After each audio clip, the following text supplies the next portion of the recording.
नमस्कार विद्यार्थी मित्रांनो, अभ्यास मित्र परिवारामध्ये तुम्हा सर्वांचं स्वागत आहे. मित्रांनो, आज आपण 30 आणि 31 मार्च या दोन्ही दिवसाचं करंट अफेअर्सचं सेशन आजच बघणार आहोत. काही कारणास्तव मला शक्य झालं नाही काल सेशन घेणं. मग आपण जर बघितलं तर या 2 दिवसाचं करंट अफेअर्स आज आपण आपल्या ॲपवर बघणार आहोत, यूट्यूब चॅनलवर बघणार आहोत. त्याचबरोबर आज 31 तारीख आहे ना, आज तुम्हाला आपलं मार्च महिन्याचं मासिक जे आहे ते उपलब्ध होऊन जाईल. मार्च महिन्यामध्ये जे काही आपण प्रश्न उत्तरं घेतलेली आहे ती सगळी त्या मासिकमध्ये तुम्हाला बघायला मिळेल. सुरुवातीला 30 मार्चचं करंट अफेअर्स इथं बघणार आहोत आपण. त्याचबरोबर कंबाईनसाठी आपण 60+ मार्काची गॅरंटी देणारी बॅच जी आहे ती सुरू करत आहोत, ज्यामध्ये टोटल सगळ्या विषयाचे लेक्चर तुम्हाला बघायला मिळेल आणि त्या लेक्चर्समधून 60+ प्रश्न कव्हर होईल याची आम्ही तुम्हाला गॅरंटी देतोय. आपण जर बघितलं तर अनलिमिटेड व्ह्यूज आहे, 4 महिन्याचा कालावधी आहे. फी जर तुम्ही सुरुवातीला बॅच घेतली तर 999 असेल. जर तुम्ही जसं जसं लेट करत गेला तशी फी मध्ये वाढ होत जाणार आहे. आणखी माहितीसाठी तुम्ही खालच्या नंबरवर कॉल देखील करू शकता. आणि आजच्या दिवस आपलं जे रामनवमी स्पेशल डिस्काउंट जे आहे 25%, तर ते उपलब्ध राहणार आहे. ज्यांना ॲडमिशन घ्यायचं असेल तर ते घेऊ शकता. सुरू करूया मग. आजचं सेशन थोडं मोठं असेल. पहिला क्वेश्चन आहे, हॉर्मुझच्या सामुद्रधुनीतून जाणाऱ्या ऊर्जा पुरवठा वाहिन्यांचं किंवा जहाजांचं संरक्षण करण्यासाठी भारतीय नौदलाने कोणती मोहीम सुरू केली? तर हॉर्मुझच्या सामुद्रधुनीमधून जाणाऱ्या जहाजांचं संरक्षण करण्यासाठी भारतीय नौदलाने ऑपरेशन ऊर्जा सुरक्षा हे सुरू केलेलं आहे. तर भारतीय नौदलाचं ऑपरेशन आहे ऊर्जा सुरक्षा. आता हॉर्मुझचं आपण जर बघितलं तर हॉर्मुझची जी सामुद्रधुनी आहे तर ती खूप चर्चेमध्ये, ठीक आहे. तर मग त्याविषयी आता आपण सगळ्या गोष्टी ज्या आहे मेन मी तुम्हाला सांगतो. बघा, पहिली गोष्ट हे विचारलं जाऊ शकतं की ही सामुद्रधुनी जी आहे ती कोणत्या 2 गल्फला आखातांना कनेक्ट करते? तर पर्शियन गल्फ आणि गल्फ ऑफ ओमान.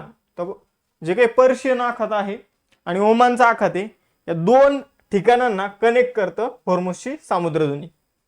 ओके, पहिलं झालं हॉर्मुझ स्ट्रेट कशाला कनेक्ट करतं? पर्शियन गल्फ आणि गल्फ ऑफ ओमानला ते कनेक्ट करतं. मग आता मित्रांनो, अजून एक प्रश्न विचारला जाऊ शकतो की हा हॉर्मुझचा जो गल्फ आहे त्याच्या आजूबाजूला कोणते देश आहे? तर एक म्हणजे इराण आहे. त्यानंतर जर बघितलं तर खाली इकडे UAE आहे, ओमान आहे. तर मेन आपण जर बघितलं तर वरती इराण आहे, मेन गल्फच्या तिथं ओमान, UAE आहे. मग त्याच्या आजूबाजूला आपल्याला जर बघितलं सौदी आहे, कतर आहे, इकडे कुवेत आहे, इराक आहे. पण मेन हॉर्मुझच्या सामुद्रधुनीच्या तिथं वरती इराण, खाली इकडे ओमान आणि आपण जर बघितलं तर UAE हे देश आपल्याला बघायला मिळतात. तर यावर आपल्याला प्रश्न जे आहे ते विचारले जाऊ शकतात. 100% प्रश्न येऊ शकतो.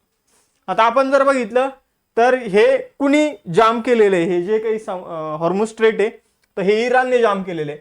इराणच्या विरोधात कोणी युद्ध सुरू केले? ते USA आणि जो काही इस्रायल आहे तर त्यांनी इराणच्या विरोधात युद्ध जे आहे ते सुरू केलेलं आहे. या बेसिक गोष्टी ज्या आहेत ते लक्षात ठेवा. या भागात जे काही क्रूड ऑइल आहे तर ते याच मार्गाने जगभरामध्ये डिस्ट्रीब्यूट केला जातं, जगभरामध्ये त्याचा व्यापार केला जातो. पण हा हॉर्मुझचा सामुद्रधुनी जो आहे तो इराणने इथं काय केलेला आहे? ब्लॉक केलेला आहे. कोणत्या 2 गल्फला कनेक्ट करतं, कोणते देश त्या ठिकाणी स्थित आहे, हे 100% तुम्हाला विचारलं जाईल आणि तेव्हा तुम्ही उत्तर द्यायचं आहे. आणि मग या सामुद्रधुनीमधून भारताचे जे जहाज असतील त्याला सुरक्षा देण्यासाठी आपण ऑपरेशन ऊर्जा सुरक्षा जे आहे ते सुरू केलेलं आहे. मित्रांनो, पुढे जाऊया. बाकी मी तुम्हाला ही सगळी महत्वाची माहिती दिलेली आहे. दुसऱ्या क्रमांकाचा क्वेश्चन 3 स्टार मार्क करतो. परीक्षेमध्ये जसं तसं दिसला तर नवल वाटायला नको तुम्हाला भविष्यात. गणितातील नोबेल पारितोषिक म्हणून ओळखला जाणारा एबेल पारितोषिक, एबेल अवॉर्ड जो आहे 2026 तो कोणाला प्रदान केला जाणार आहे? तर एबेल अवॉर्ड जो आहे तो गेर्ड फाल्टिग्ज यांना प्रदान केला जाणार आहे. तर गेर्ड फाल्टिग्ज यांना नोबेल, गणिताचा नोबेल ज्याला एबेल म्हटलं तर हा प्रदान केला जाणार आहे. आपण जर बघितलं तर हा पुरस्कार मिळवणार आहे ते पहिले जर्मन गणित तज्ञ ठरलेले आहे. त्यांनी काय केलेले? 60 वर्षाहून अधिक काळ आपण जर बघितलं तर मॉडेल आणि लंग अनुमान म्हणून गणितातल्या टर्म आहे, तर ते सिद्ध झालेले नव्हते. तर त्यांना सिद्ध करण्याचं काम जे आहे ते केलेलं आहे गेर्ड फाल्टिग्ज यांनी. आणि मग त्यामुळं त्यांना गणितशास्त्रातील नोबेल म्हणून ओळखला जाणारा एबेल पुरस्कारानं सन्मानित करण्यात आलेलं आहे. तिसरा प्रश्न आहे, भारताने 2035 पर्यंत आपल्या एकूण स्थापित वीज क्षमतेपैकी किती टक्के क्षमता जीवाश्म इंधना व्यतिरिक्त स्त्रोताकडून मिळवण्याचं लक्ष ठेवलेलं आहे. तर आपण जर बघितलं, आता भारताला सुद्धा समजलेलं आहे की जे काही फॉसिल फ्यूल आहे, जीवाश्म इंधन, क्रूड ऑइल कधी पण ब्लॉक होऊ शकतं. आता जे आपल्यावर संकट येतंय ते कधी पण येऊ शकतं. अगदी आजच्या सेशनमध्ये आपण बघणार आहे फिलिपिन्स सारख्या देशाने काय केलेलं आहे, ऊर्जा आणीबाणी एनर्जीशी संबंधित आणीबाणी इमर्जन्सी डिक्लेअर केलेली आहे. मग असं संकट कधी पण येऊ शकतं. मग त्यासाठी आपल्याला इतर ऊर्जा संसाधनं वाढवणं गरजेचं आहे, जसं की सोलार झालं, पवनचक्क्य झालं, जलविद्युत झालं. तर हे वाढवणं गरजेचं आहे आणि हे 2035 पर्यंत 60% आपल्याला न्यायचं आहे मित्रांनो. कितीवर? 60%. तर ह्या गोष्टी लक्षात ठेवा. आपण जर बघितलं तर 2035 पर्यंत आपल्याला आपली जी काही जीवाश्म इंधन व्यतिरिक्त वीज क्षमता जी आहे ती 60% न्यायची आहे. त्याला जर बघितलं तर मान्यता जी आहे ती केंद्रीय मंत्रिमंडळाने दिलेली आहे. 14 प्रश्न, केंद्रीय मंत्रिमंडळाने 28,840 कोटी रुपयांच्या अर्थसंकल्पीय तरतुदीसह सुधारित उड्डाण 2.0 योजनेला कोणत्या कालावधीसाठी मंजुरी दिली? तर उड्डाण 2.0 योजना जी आहे 2026-27 ते 2035-36 या कालावधीमध्ये लागू राहणार आहे मित्रांनो. तर ह्या गोष्टीची सगळ्यांनी नोंद घ्यायची आहे. आपण जर बघितलं तर उडान योजनेचा फुल फॉर्म आहे उडे देश का आम नागरिक. मग आपण जर बघितलं ही योजना 21 ऑक्टोबर 2016 रोजी सुरू करण्यात आली होती. आपण जर बघितलं तर जे काही विमानाची कनेक्टिव्हिटी सुधारण्यासाठी ही योजना सुरू करण्यात आली होती. आता या योजनेला परत काय करण्यात आलेले, पुनरुज्जीवित करण्यात आलेले उडान 2.0 नावाने 28,840 कोटी रुपयांची गुंतवणूक करून या योजनेची सुधारित आवृत्ती जी आहे तर त्याला मार्च 2026 मध्ये मंजुरी देण्यात आलेली आहे. 2026 ते 2036 पर्यंत ही जी काही उडान 2.0 जी आहे तर ही योजना लागू राहणार आहे. या अंतर्गत 100 नवीन विमानतळ बनवले जाणार आहे, 200 हेलिपॅड विकसित केले जाणार आहे. लहान शहरांमध्ये जे टियर 2 टियर 3 चे शहर आहे यामध्ये हवाई प्रवास जो आहे तो परवडणारा आणि सुलभ बनवण्याचं मेन उद्दिष्ट इथं आहे. 5वा प्रश्न आहे, भारताचे पहिले हेलिकॉप्टर लॉन्च ड्रोन प्रणाली वायुबाण कोणी सुरू केलं? तर हेलिकॉप्टर पहिले उडणार आणि त्यामधून ड्रोन लॉन्च होणार. तर ही भारताची पहिली हेलिकॉप्टर लॉन्च ड्रोन प्रणाली जी आहे ती भारतीय हवाई दलाने सुरू केली आहे मित्रांनो. भारतीय हवाई दलाचा वायुबाण हा एक स्वदेशी आणि अत्याधुनिक प्रकल्प आहे ज्या अंतर्गत हेलिकॉप्टर मधून ड्रोन प्रक्षेपित केले जाणार आहे. ही भारताची पहिली हेलिकॉप्टरद्वारे प्रक्षेपित होणारी ड्रोन प्रणाली आहे जी शत्रूच्या प्रदेशात 50 ते 80 किलोमीटर आतपर्यंत अचूक कामिकाजी हल्ले आणि पाळत ठेवण्यास सक्षम असणार आहे. तर बघा अग्निबाणच त्याला नाव देण्यात आलेलं आहे जो लॉन्च होणाऱ्या हेलिकॉप्टर मधून. 6वा प्रश्न आहे, केळबाई पेठ उत्सव कोणत्या राज्यात साजरा केला जातो? तर केळबाई पेठ उत्सव जो आहे तो गोव्यामध्ये सेलिब्रेट केला जातो. तर मूळगाव केळबाई पेठ उत्सव गोवा राज्यात सेलिब्रेट केला जातो. हा पारंपरिक उत्सव आहे गोव्यामधील बिचोलीम तालुक्यातील मूळ गावात हा उत्सव साजरा केला जातो. या प्रसंगी देवी केळीबाईंना पेठ नावाच्या एका सुशोभित लाकडी रचनेत स्थापित केलं जातं आणि एक भव्य मिरवणूक काढली जाते. 7वा प्रश्न आहे, वन उत्पादनांना प्रमाणपत्र मिळवणारं भारतातील पहिलं राज्य कोणतं ठरलं आहे? तर प्रमाण नावाचं एक प्रमाणपत्र दिलं जातं क्वालिटी प्रोडक्ट्सला. मग आपण जर बघितलं तर कोणत्या राज्यातील वन उत्पादनांना हे प्रमाण नावाचं सर्टिफिकेट मिळालं तर हे आंध्र प्रदेश मधील वन उत्पादनांना हे सर्टिफिकेट देण्यात आलेलं आहे. तर आपण जर बघितलं वन उत्पादनांसाठी प्रमाणपत्र मिळवणारा आंध्र प्रदेश भारतातील पहिलं राज्य ठरलं. युक्लेप्टिस आणि इतर वन आधारित उत्पादनांच्या शाश्वत आणि शास्त्रीय व्यवस्थापनासाठी आंध्र प्रदेश वन विकास महामंडळाला हे प्रतिष्ठित प्रमाणपत्र जे आहे ते देण्यात आलं आहे. पुढील प्रश्न, कोणत्या राज्य केंद्रशासित प्रदेशाने हरित ई ऑटोद्वारे महिला आणि तृतीयपंथी व्यक्तींना स्वयंरोजगार देण्यासाठी दुर्गा योजना सुरू केली? तर दुर्गा योजना जी आहे ती दिल्ली सरकारने सुरू केली आहे. या योजनेअंतर्गत आपण जर बघितलं दिल्लीच्या मुख्यमंत्री महिलांना आणि जे ट्रान्सजेंडर लोक आहे तृतीयपंथी लोक आहे तर त्यांना ऑटो देणार आहे. त्यांना कशासाठी? तर स्वयंरोजगाराच्या संधी उपलब्ध करून देण्यासाठी.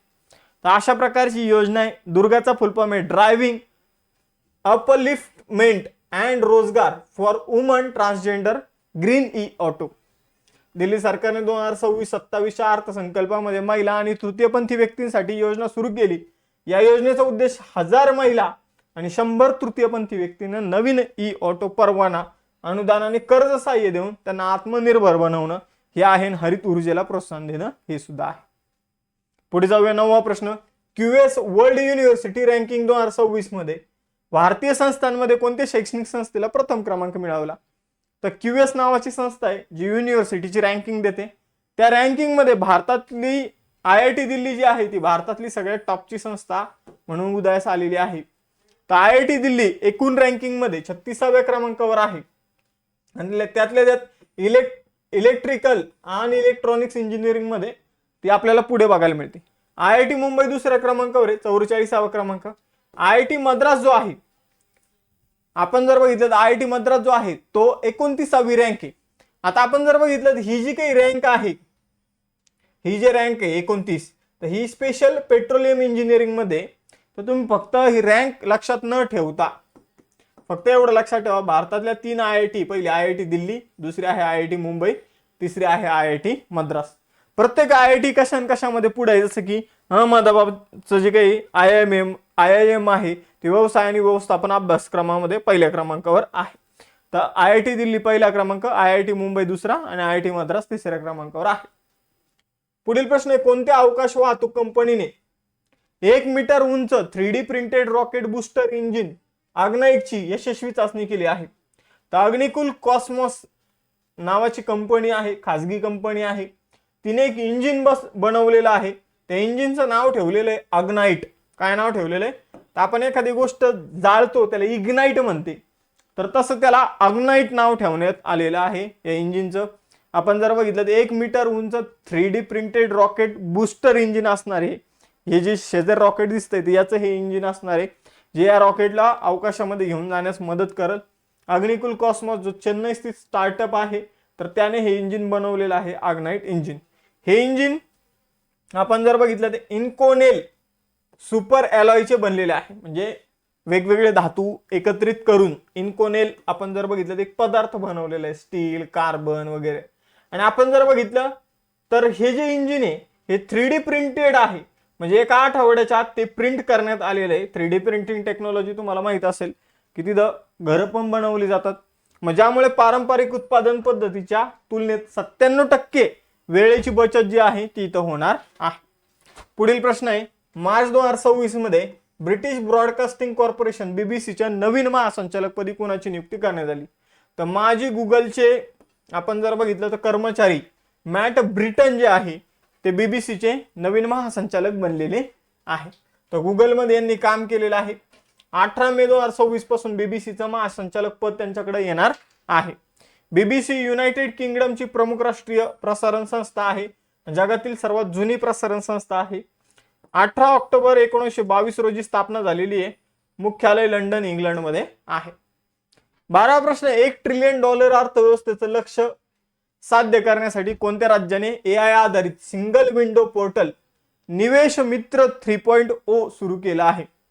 तर उत्तर प्रदेशमध्ये गुंतवणूक करण्यासाठी निवेश मित्र 3.0 पोर्टल सुरू करण्यात आलेले आहे.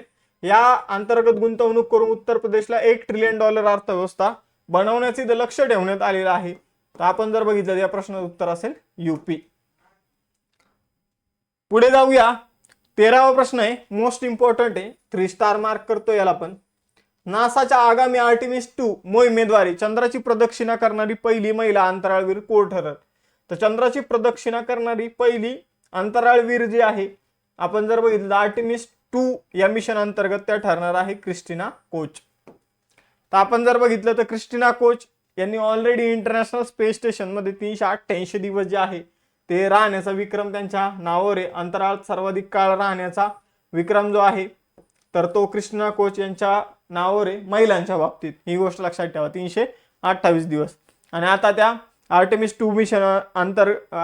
2 मिशनचा सुद्धा भाग आहे, ज्या अंतर्गत USA काय करणार आहे तर अंतराळवीरांना परत चंद्र जो आहे, मून जो आहे तर त्यावर पाठवणार आहे.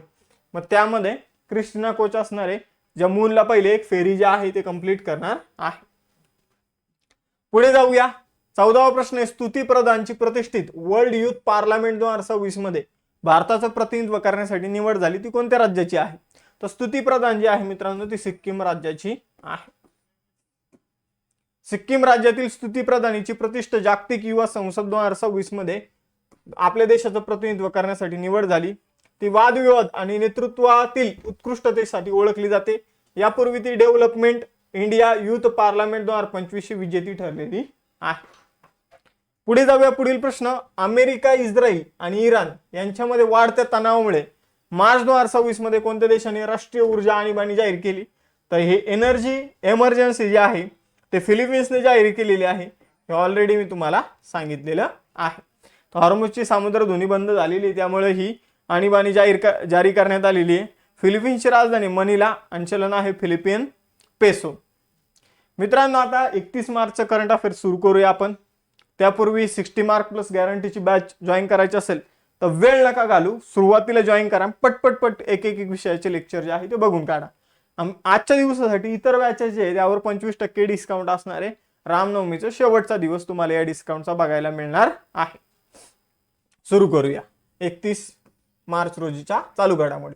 जून 2026 मध्ये होणाऱ्या 52व्या G7 शिखर परिषदेला पंतप्रधान नरेंद्र मोदी कोणत्या देशात उपस्थित राहणार आहे? तर G7 शिखर परिषद जी आहे 52वी G7 शिखर परिषद ते फ्रान्समध्ये होणार आहे.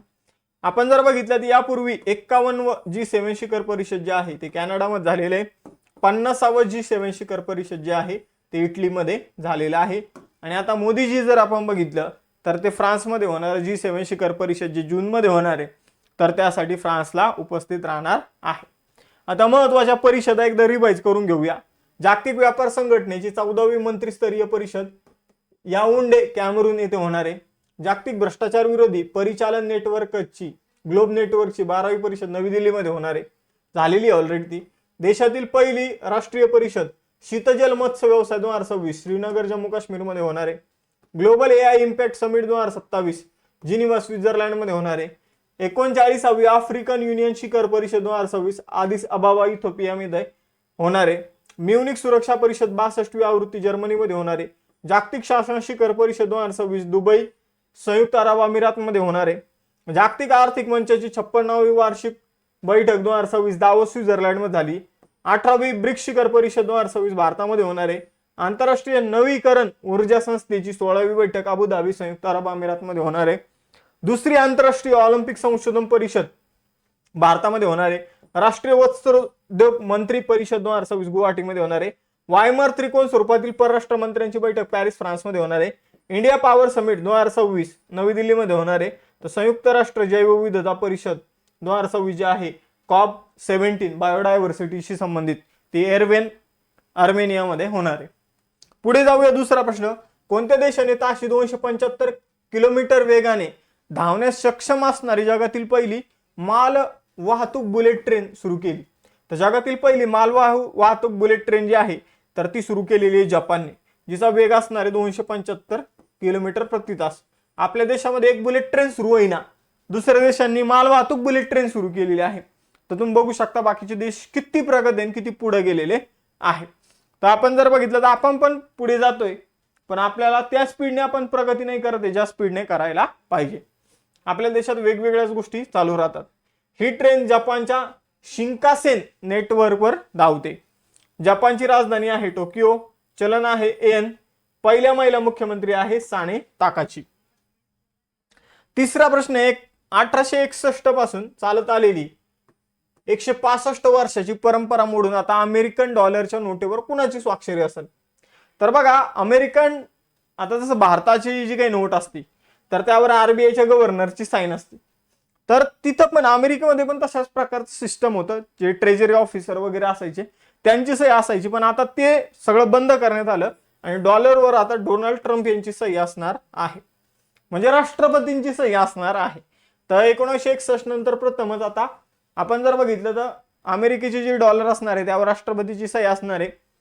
यापूर्वी ट्रेजरी सेक्रेटरी आणि US ट्रेजरर यांच्या सही असत होत्या, आता राष्ट्रपतींची सही असणार आहे. अमेरिकेच्या स्वातंत्र्याच्या 250व्या वर्धापन दिनानिमित्त जो सोहळा आयोजित केला जाणार आहे तर त्याचा भाग म्हणून $100 नोट जी आहे तर तिचं पण काय होणार आहे तर जून 2026 मध्ये $100 नोट आपल्याला प्रिंट होताना बघायला मिळेल आणि त्या नोटेवर पहिल्यांदा राष्ट्रपती डोनाल्ड ट्रम्प यांची सही असणार आहे. पुढे जाऊया. चौथा प्रश्न, अर्थ अवॉर्ड डे 2026 कधी साजरा केला जातो? तर अर्थ अवॉर्ड डे जो आहे मित्रांनो ते दरवर्षी मार्च महिन्यामध्ये शेवटच्या शनिवारी सेलिब्रेट केला जातो. मार्च महिन्यामध्ये शेवटचा शनिवार होता 28 मार्च रोजी. तर 28 मार्च रोजी हा सेलिब्रेट करण्यात आलेला आहे 8:30 ते 9:30 दरम्यान. याचं आयोजन कोण करतं? तर WWF, मारामारीवर नाही, वर्ल्ड वाईड रेसलिंग ते नाही, पर्यावरणाचं WWF, world wide fund for nature यांच्या मार्फत याचं आयोजन केलं जातं.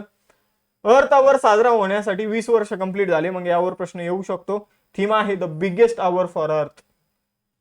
पाचवा प्रश्न आहे, पंतप्रधान नरेंद्र मोदी यांनी मार्च 2026 मध्ये आशियातील सर्वात मोठ्या ग्रीनफील्ड विमानाचे नोएडा आंतरराष्ट्रीय विमानतळाचं उद्घाटन कुठे केलं? तर नोएडा आंतरराष्ट्रीय विमानतळाचं उद्घाटन जे आहे ते जेवर उत्तर प्रदेशमध्ये झालेलं आहे. कुणी केलं? मोदीजींनी केलं. मग आपण जर बघितलं हे विमानतळ जेवर उत्तर प्रदेशमध्ये आहे, गौतम बुद्ध नगरमध्ये. या विमानतळाचं बांधकाम सार्वजनिक खासगी भागीदारी मॉडेलवर आधारित करण्यात आलेले 11,200 कोटी रुपयांची गुंतवणूक इथे केली गेलेली आहे. हा प्रकल्प Yamuna international airport private limited तर्फे राबवण्यात येत आहे. सहावा प्रश्न आहे, मार्च 2026 मध्ये नेपाळचे 47वे सर्वात तरुण पंतप्रधान म्हणून कोणी शपथ घेतली? ऑलरेडी आपण यांच्याविषयी अभ्यासलेले आहे. बालेन शाह किंवा बालेंद्र शाह हे नेपाळचे आपण जर बघितलं तर सगळ्यात तरुण आणि 47वे पंतप्रधान म्हणून यांनी काय घेतलेली आहे? शपथ घेतलेली आहे. मित्रांनो, बालेन शाह जे आहे ते एक रॅपर राहिलेले आहे आणि आता ते नेपाळचे पंतप्रधान बनलेले आहे. तर 35 वर्षाचे आहे बालेन शाह किंवा बालेंद्र शाह. पक्ष लक्षात ठेवा, राष्ट्रीय स्वतंत्र पक्षाचे ते अध्यक्ष आहे.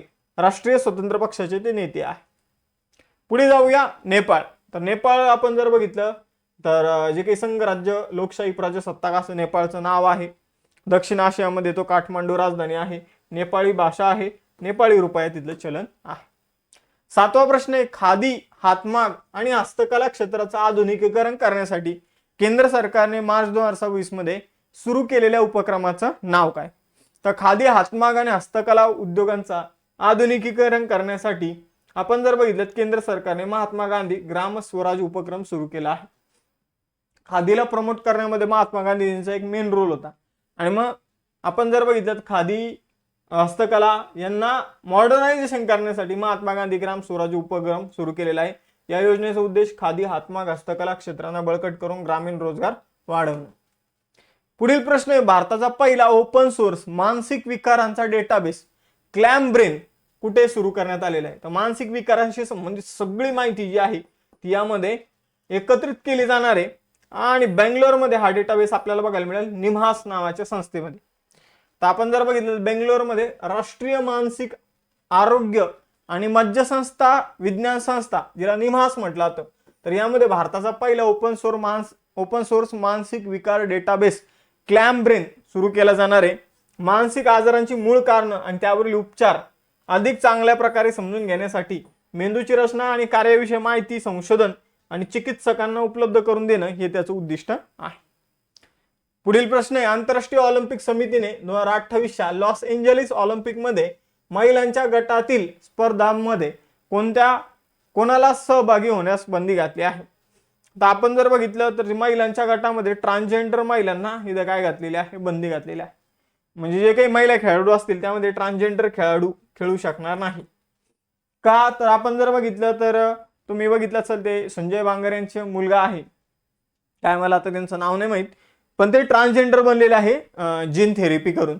मग अनन्या बांगर, मग आपण जर बघितलं तर त्यांना सुद्धा महिलाच्या क्रिकेट टीम मध्ये घेण्यास बंदी घातलेली आहे. कारण आपण जर बघितलं तर स्त्रियांची जी काही पॉवर असते, अंगात जी शक्ती असते ती पुरुषांच्या तुलनेत कमी असते आणि ट्रान्सजेंडर जे आहे ते त्याच्यामध्ये येतात. ठीक आहे, म्हणजे आपण जर बघितलं पुरुषांनी इतके ते शरीराने स्ट्रॉंग पण नसतात, पण महिलांनी इतके समजून घ्या की महिलांनी एवढी पण ताकद नसते. मग आपण जर बघितलं तर त्यांच्यासाठी काय केलं तर ट्रान्सजेंडर मध्ये महिलांनी एवढी ताकद आहे की नाही त्यासाठी वेगवेगळे तपासणी केल्या जातात आणि त्यानंतर त्यांना परमिशन दिली जाते त्या खेळाडूंना महिलांच्या गटामध्ये खेळण्यासाठी. पण सुरुवातीला असा निर्णय घेण्यात आलेला आहे की जे काही इंटरनॅशनल ऑलिम्पिक कमिटी जी आहे तर तिने असं म्हटलं की लॉस एंजेलिस अमेरिकेमध्ये जे ऑलिम्पिक होणार आहे त्यामध्ये महिलांच्या गटामध्ये सुरुवातीला ट्रान्सजेंडर यांना सहभाग नसेल. तर एवढी गोष्ट लक्षात ठेवा. पुढे जाऊया, इंडियन प्रीमियर लीग IPL ची कोणती आवृत्ती 28 मार्च 2026 रोजी सुरू झाली. तर IPL ची 19वी आवृत्ती जी आहे मित्रांनो, तर ती 28 मार्च 2026 रोजी सुरू झालेली आहे. IPL जे आहे त्यामध्ये एकूण 10 संघ आहे, 74 सामने खेळवले जाणार आहे. पहिला सामना RCB आणि सनरायझर हैदराबाद यांच्यामध्ये खेळवला गेला. RCB ने तो सामना जिंकलेला आहे. 18वा IPL RCB ने जिंकलं होतं आणि आता जे WPL झालेले 4थं 2026 मध्ये ते सुद्धा RCB ने जिंकलेलं आहे. 11वा प्रश्न आहे, IIED अन्न सुरक्षा निर्देशांक 2026 मध्ये कोणत्या देशाने अव्वल स्थान पटकावलं? तर IIED अन्न सुरक्षा निर्देशांकामध्ये आइसलँडने पहिले स्थान पटकावलेलं आहे. तर आपण जर बघितलं तर आंतरराष्ट्रीय पर्यावरण आणि विकास संस्था आहे IIED, तर यांच्या अन्न सुरक्षा निर्देशांक, तर यामध्ये जर बघितलं जे काही सध्या तापमान वाढ होते त्याचा अन्न सुरक्षेवर एक विपरीत परिणाम होतोय, देशाच्या उत्पादन क्षमतेमध्ये विपरीत परिणाम होतोय. त्यानुसार इथं गुण जे आहे ते दिले जात आहे. मग यामध्ये सगळ्यात जास्त गुण आइसलँड, नंतर डेन्मार्क, ऑस्ट्रेलिया, आयर्लंड, बेल्जियम यांना मिळालेले आहे. आपल्या देशाला जर बघितलं 10 पैकी 6.74% गुण मिळालेले आहे. बाकी सगळ्यात कमी गुण जे आहे ते सोमालिया, कांगो, DR, त्यानंतर जर बघितलं DR म्हणजे डेमोक्रेटिक रिपब्लिक, त्यानंतर जर बघितलं तर हैती, मादागास्कर, अफगाणिस्तान यांना सगळ्यात कमी गुण मिळालेले आहे.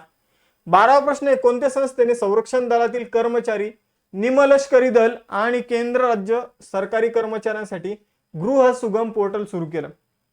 तर मित्रांनो, राष्ट्रीय गृहनिर्माण बँक जी आहे तर यांनी गृह सुगम नावाचं पोर्टल सुरू केलेलं आहे. संरक्षण दलातील आणि निमलष्करी दलातील कर्मचाऱ्यांसाठी हे पोर्टल सुरू करण्यात आलेलं आहे. फॉर एक्झाम्पल, एखाद्या व्यक्तीची समजून घ्या, आज महाराष्ट्रातील एखाद्या व्यक्तीने त्याची नियुक्ती जी आहे ती उत्तराखंडमध्ये झाली, तर त्याला उत्तराखंडमध्ये जर घर घ्यायचं असेल तर तो घेण्यासाठी कर्ज जे आहे ते राष्ट्रीय गृहनिर्माण बँकेच्या माध्यमातून इथं पुरवलं जाणार आहे, त्याला मिळून दिलं जाणार आहे. पुढे जाऊया, दिल्ली आंतरराष्ट्रीय चित्रपट महोत्सव 2026 मध्ये जीवन गौरव पुरस्कार देऊन कोणाला सन्मानित करण्यात आलं? तर नंदामुरी बालकृष्ण, साऊथचे एक हिरो आहे ज्यांचा अखंड वगैरे तुम्ही मूवी बघितला असेल, वेगवेगळे बरेचसे मूवी आहे यांचे, तर यांना दिल्ली आंतरराष्ट्रीय चित्रपट महोत्सवामध्ये जीवन गौरव पुरस्कार देऊन सन्मानित करण्यात आलेलं आहे. जवळपास 4 दशक 40 वर्षाची त्यांची चित्रपट कारकीर्द आहे, त्यासाठी त्यांना सन्मानित करण्यात आलेले. संरक्षण मंत्रालयाने तुंगुस्का हवाई संरक्षण प्रणालीच्या खरेदीसाठी कोणत्या देशाच्या रोसो बोरॉन एक्सपोर्ट कंपनीसोबत 445 कोटींचा करार केला? तर तुंगुस्का हवाई संरक्षण प्रणाली जी आहे ती रशियाची आहे आणि रशियाच्या एका कंपनीसोबत रोसो बोरॉन एक्सपोर्ट सोबत आपण काय केलेला आहे? करार केलेला आहे. त्याचबरोबर अजून एक करार जो आहे तो आपण केलेला आहे P-8I लांब पल्ल्याच्या सागरी टेहाळणी विमानाच्या डेपोस्तरीय तपासणीसाठी Boeing India defence private limited यांच्यासोबत आपण करार केलेला आहे 413 कोटींचा. असे 2 करार 858 कोटीचे करण्यात आलेले आहे.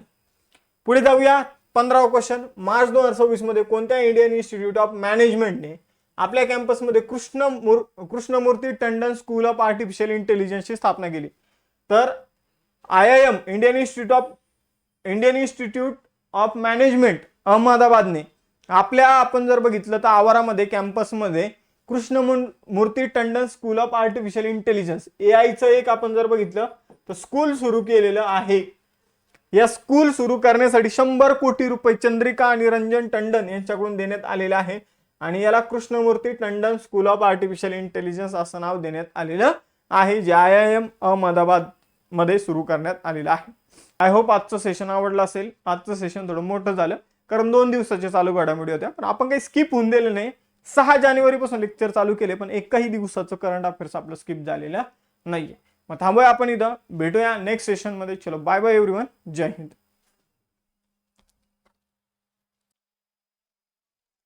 नमस्कार विद्यार्थी मित्रांनो, अभ्यास मित्र परिवारामध्ये तुम्हा सर्वांचं स्वागत आहे. मित्रांनो, आज आपण नवीन महिन्याला सुरुवात करतोय. एप्रिल महिना उजाडलेला आहे.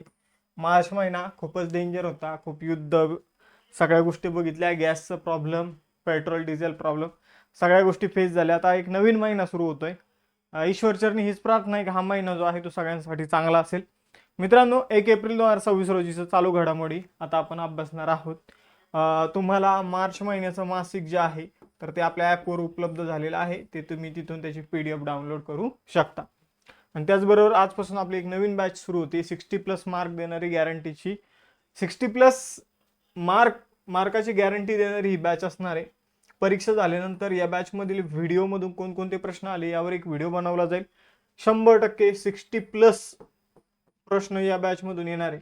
दरवेळी आमचा एक्सपिरियन्स आहे 70+ प्रश्न येतात म्हणजे येतात, पण तरी पण आम्ही 60+ मार्क जे आहे ते या बॅचमधून तुमचे कव्हर होतील अशा प्रकारे या बॅचमध्ये लेक्चर ऍड केलेले आहे. प्लस यामध्ये चालू घडामोडी आणि गणित बुद्धिमत्ता वगळता बाकी सगळ्या विषयाचे रिव्हिजन नोट सुद्धा ऍड करून दिलेल्या आहे. या बॅचची फी 1 ते 5 एप्रिल दरम्यान 999, 6 ते 10 एप्रिल दरम्यान 1099 आणि 11 ते 15 एप्रिल दरम्यान 1199 असणार आहे. बाकी इन्फॉर्मेशन तुम्हाला आपल्या टीमकडून मिळून जाईल. मोबाईल नंबरवर कॉल करा. सुरू करूया आजचं सेशन. हॉकी इंडिया वार्षिक पुरस्कार 2025 मध्ये पुरुष आणि महिला गटात बलबीर सिंग सिनियर पुरस्कार कोणाला मिळालेला आहे? तर पुरुष गटामध्ये हा पुरस्कार हार्दिक सिंगला आणि महिला गटामध्ये नवनीत कौर यांना हॉकी इंडिया वार्षिक पुरस्कार जो आहे, इयरली अवॉर्ड जो आहे तो मिळालेला आहे. बलबीर सिंग सिनियर पुरस्कार म्हणून त्याला ओळखलं जातं. तो हार्दिक सिंग आणि नवनीत कौर यांना मिळालेला आहे. आपण जर बघितलं तर हॉकी इंडिया वार्षिक पुरस्कार 2025 हे पुरस्कार आहे जे 2026 मध्ये देण्यात आलेले, याची 8वी आवृत्ती आहे. मग आपण जर बघितलं प्लेअर ऑफ द इयरचा पुरस्कार पुरुषांमध्ये जर बघितलं तर तो मिळालेला आहे बलबीर सिंग यांना, हार्दिक सिंग यांना. आणि महिलांच्या गटामध्ये हा पुरस्कार जो आहे तो मिळालेला नवनीत कौर यांना. तर हार्दिक सिंग आणि नवनीत कौर यांना हा पुरस्कार मिळालेला आहे. पुरस्काराचं नाव आहे बालबीर सिंग वरिष्ठ पुरस्कार. मित्रांनो, आपण जर बघितलं तर यासोबत दोघांना प्रत्येकी 20 लाख रुपयाचं रोख बक्षीस सुद्धा देण्यात आलेलं आहे. त्याचबरोबर इतर काही पुरस्कार आहे, जसं मी तुम्हाला इथे सांगतो. बिचू देवी खरीबम मणिपूरचे आहे, यांना सर्वोत्कृष्ट गोलरक्षकचा पुरस्कार मिळालेला आहे. सुमित वाल्मिक यांना सर्वोत्कृष्ट मिडफिल्डरचा पुरस्कार मिळालेला आहे. सुखजित सिंग यांना सर्वोत्कृष्ट फॉरवर्डचा पुरस्कार मिळालेला आहे. संजय यांना सर्वोत्कृष्ट डिफेंडरचा पुरस्कार जो आहे तो मिळालेला आहे. तर हे काही अदर पुरस्कार आहे. मेन तुम्हाला काय विचारलं जाईल तर प्लेअर ऑफ द इयर कुणाला मिळाला? हार्दिक सिंग आणि Navneet Kaur. Player of the year पुरस्काराचं नाव काय? बलबीर सिंग सिनियर पुरस्कार, बलबीर सिंग वरिष्ठ पुरस्कार. आणि यामध्येच हॉकीमध्ये अजून एक पुरस्कार दिला, तो मेजर ध्यानचंद जीवन गौरव पुरस्कार. हा तो पुरस्कार नाहीये जो मेजर ध्यानचंद खेलरत्न पुरस्कार जो दिला होता, हा तो पुरस्कार नाही. हा आहे मेजर ध्यानचंद जीवन गौरव पुरस्कार. खेलरत्न पुरस्कार तो वेगळा आहे, ठीक आहे. तर तो इथं कन्फ्युजन नका होऊ देऊ. तर हा हॉकी मधला जो पुरस्कार आहे तर भारतीय हॉकीचे दिग्गज आणि 1980 मध्ये मॉस्को ऑलिम्पिक सुवर्ण पदक विजेते संघाचे सदस्य जफर इक्बाल यांना नवी दिल्ली येथे 8व्या हॉकी इंडिया अवॉर्ड्स 2025 मध्ये प्रतिष्ठित मेजर ध्यानचंद जीवन गौरव पुरस्कार याने सन्मानित करण्यात आलेलं आहे. पुढे जाऊया मित्रांनो, पुढील प्रश्न बघूया. मार्च 2026 मध्ये कोणत्या राज्याचे मुख्यमंत्री नितीश कुमार यांनी जवळपास 20 वर्ष सेवा केल्यानंतर राजीनामा दिला? तर आपण जर बघितलं बिहारचे 10 वेळा मुख्यमंत्री बनलेले आहे मित्रांनो नितीश कुमार. विधान परिषदेमध्ये कंटिन्यू 20 वर्षापासून सदस्य आहे नितीश कुमार. त्यांनी आपल्या पदाचा अलीकडे राजीनामा दिलेला आहे. तर त्यामुळं चर्चेमध्ये नितीश कुमार तर कोणत्या राज्याचे आहे तर बिहारचे. बिहार में बहारो नितीश कुमार हो असं तिथलं एक गाणं आहे. तर त्यावरून लक्षात ठेवायचं नितीश कुमार कुठले? बिहारचे आहे. तर बिहारचे मुख्यमंत्री नितीश कुमार यांनी आपल्या विधान परिषद सदस्याचा राजीनामा दिलेला आहे आणि ते आता राज्यसभेवर इलेक्शन लढून निवडून जाणार आहे. नितीश कुमार यांनी 10व्यांदा 2025 मध्ये बिहारच्या मुख्यमंत्री पदाची शपथ जी आहे ती घेतली होती. एक ऐतिहासिक विक्रम त्यांच्या नावावर आहे. बिहारची स्थापना 22 मार्च 1912 रोजी करण्यात आलेली आहे. पाटणा राजधानी आहे. मुख्यमंत्री पद सध्या रिक्त आहे आणि सय्यद अता हसनैन हे तिथले राज्यपाल आहे. तिसरा प्रश्न आहे, कोणत्या देशाने 2 वर्षाखालील मुलांच्या स्क्रीनच्या वापरावर पूर्णपणे बंदी घातली आहे? तर युनायटेड किंगडमने आपल्या 2 वर्षाखालील मुलांच्या स्क्रीनच्या वापरावर पूर्णपणे बंदी घातलेली आहे. तर मित्रांनो, आपल्या आजूबाजूला पण कुणी आई वडील आपल्या छोट्या मुलांना जर मोबाईल देत असेल यूज करायला, तर आपण त्यांना सांगितलं पाहिजे की या मुलांना मोबाईल दिलं तर त्यांची, आपण जर बघितलं तर काय होऊन जातं, ते बाकीचे खेळ वगैरे जे काही शारीरिक खेळ आहे तर ते कुठेतरी बंद करतात आणि या मोबाईलच्या नादाला लागून जातात, आणि त्यामुळे आपण जर बघितलं त्याचे खूप वाईट परिणाम त्यांच्या वैयक्तिक जीवनावर होते, चिडचिडेपणा होतो, खूप साऱ्या गोष्टी होतात. तर त्यामुळं ही बंदी आपल्या देशाने घातलेली नाही, पण आपल्याला तरी काय करावं लागणार आहे, तर आपल्या आजूबाजूला त्याचा प्रचार प्रसार करावा लागणार आहे. तर युकेने, युनायटेड किंगडमने तसा निर्णय घेतलेला आहे. आता युके बोललं आणि इंग्लंड बोललं तर काय फरक आहे दोघांमध्ये? तर बघा, युनायटेड किंगडम जो आहे तो 4 देशांचा समूह आहे, ज्यामध्ये इंग्लंड येतो, स्कॉटलंड येतो, वेल्स येतो, वेल्स तिथला एक प्रदेश आहे, आणि उत्तर आयर्लंड येतो. तर उत्तर आयर्लंड, त्यानंतर वेल्स, स्कॉटलंड आणि इंग्लंड यांना मिळून म्हणायचं युनायटेड किंगडम. आणि जेव्हा आपण फक्त इंग्लंड म्हणतो तर तेव्हा फक्त इंग्लंड हा एकच देश आपण विचारात घेतो. पण युके म्हटलं की आपण 4 प्रदेश विचारात घेत असतो. मग युके, इंग्लंड दोन्हीची पण राजधानी आहे लंडन, चलन आहे ब्रिटिश पाऊंड स्टर्लिंग. मग आपण जर बघितलं तर यांनी 2 वर्षाच्या खालील मुलं असतील तर त्यांच्या स्क्रीन वापरावर निर्बंध घातले, आणि 2 ते 5 वर्ष वयोगटातील मुलांसाठी हे दिवसातून जास्तीत जास्त 1 तासपर्यंत मर्यादित ठेवण्याचा सल्ला दिला आहे. पुढे जाऊया, 4था प्रश्न. प्रख्यात लेखिका अरुंधती रॉय यांना त्यांच्या कोणत्या पुस्तकासाठी, आत्मचरित्रासाठी US national book critics circle award 2026 मिळाला आहे? तर US national books critics circle award 2026 जो आहे तर तो अरुंधती रॉय यांना मिळालेला आहे mother Mary comes to me या पुस्तकासाठी. मित्रांनो, आपण जर बघितलं तर अरुंधती रॉय या बुकर पारितोषिक विजेत्या आहेत. त्यांचं पुस्तक आहे mother Mary comes to me. यासाठी त्यांना आता US अमेरिकेचा नॅशनल बुक क्रिटिक्स सर्कल पुरस्कार देण्यात आलेला आहे. तर दक्षिण कोरियाचे नोबेल पारितोषिक विजेते हान कांग यांना त्याच्या वी डू नॉट पार्ट या कादंबरीसाठी कथा प्रकारात हाच सेम पुरस्कार मिळालेला आहे. पुढे जाऊया, त्यामध्ये कॅटेगरी असतात बघ पुरस्कारामध्ये, कथा, कादंबरी, आत्मचरित्र, कविता. तर वेगवेगळ्या कॅटेगरीमध्ये असे पुरस्कार दिले जातात. पुढे जाऊया, 5वा प्रश्न. कोणत्या मंत्रालयाने मार्च 2026 मध्ये नवी दिल्ली येथे पहिली ब्रिक्स युवा समन्वयक परिषद यशस्वीपणे आयोजित केली आहे? तर ब्रिक्स युथ मीटिंग 2026 जी आहे ती पहिली गोष्ट कुठं आयोजित झाली? नवी दिल्लीमध्ये. तिचं आयोजन कोणी केलंय? युवा व्यवहार आणि क्रीडा मंत्रालयाने तिचं आयोजन केलेलं आहे. तर युवा व्यवहार आणि क्रीडा मंत्रालयातर्फे ही आयोजित करण्यात आलेली आहे. थीम आहे building for resilience, innovation, cooperation and sustainability. पुढे जाऊया, 6वा प्रश्न आहे. मेक इन इंडिया उपक्रमाअंतर्गत कोणत्या कंपनीने मार्च 2026 मध्ये भारतीय लष्कराला प्रहार लाईट मशीन गन्सची पहिली 2000 गन्सची तुकडी सुपूर्द केली? तर अदानी डिफेन्स एरोस्पेस नावाची कंपनी, तिने इस्रायलच्या एका कंपनी सोबत भागीदारी करून काही बंदुका बनवलेल्या आहेत, आणि त्या बंदुकांची 2000 गन्स, त्यामध्ये कोणत्या गन्स लष्कराला दिलेल्या आहे?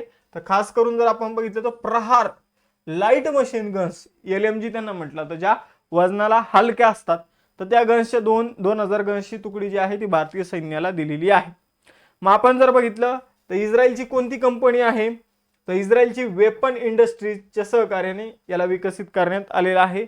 आपण जर बघितलं तर बंदुकाची कंपनी ही कुठं आहे? तर ग्वाल्हेरमध्ये आहे. आणि कुणाची? तर अदानी डिफेन्स अँड एरोस्पेस यांची ती कंपनी आहे. पुढे जाऊया, 7वा प्रश्न. मार्च 2026 मध्ये कोणत्या राज्य सरकारने गुंतवणूक, रोजगार आणि पायाभूत सुविधांना चालना देण्यासाठी औद्योगिक पार्क प्रोत्साहन धोरण 2026 सुरू केलं? तर औद्योगिक पार्क प्रोत्साहन धोरण जे आहे ते राजस्थानने सुरू केलेलं आहे मित्रांनो. कशासाठी? राजस्थानमध्ये गुंतवणूक, रोजगार आणि पायाभूत सुविधा वाढवण्यासाठी. तर मुख्यमंत्री भजनलाल शर्मा यांच्या नेतृत्वाखाली राजस्थान सरकारने औद्योगिक पार्क प्रोत्साहन धोरण 2026 सुरू केलं. देशांतर्गत परदेशी गुंतवणूक आकर्षित करून मोठ्या प्रमाणात रोजगार निर्मिती करून राज्यात जागतिक दर्जाच्या पायाभूत सुविधा विकसित करून राजस्थानला एक प्रमुख औद्योगिक केंद्र म्हणून स्थापित करणं हे याचं उद्दिष्ट आहे.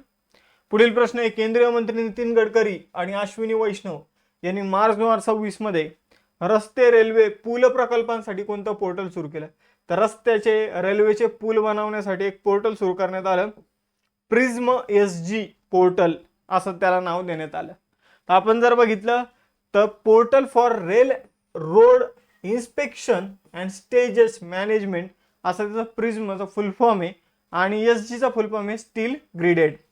तर हे पोर्टल एक समर्पित डिजिटल व्यासपीठ आहे जे महामार्ग आणि रेल्वे मार्गावरील एकमेकांना छेदतात त्या ठिकाणी पूल बांधकामांसाठी आवश्यक असलेल्या गुंतागुंतीच्या तांत्रिक मजुऱ्यांची प्रक्रिया सुलभ करण्यासाठी तयार करण्यात आले होते। हे पोर्टल थोडक्यात काय काम करणार आहे, तर जिथं रेल्वे आणि रस्ते एकमेकांना छेदतात तर तिथं स्टीलने बनवलेले पूल जे आहे ते व्यवस्थित प्रकारे कशा प्रकारे तिथं बनवता येईल, कशा प्रकारे गुंतागुंतीची प्रक्रिया किचकट जी प्रक्रिया असते ती सुलभ करता येईल, तर त्यासाठी इथं प्रयत्न केले जाणार आहे।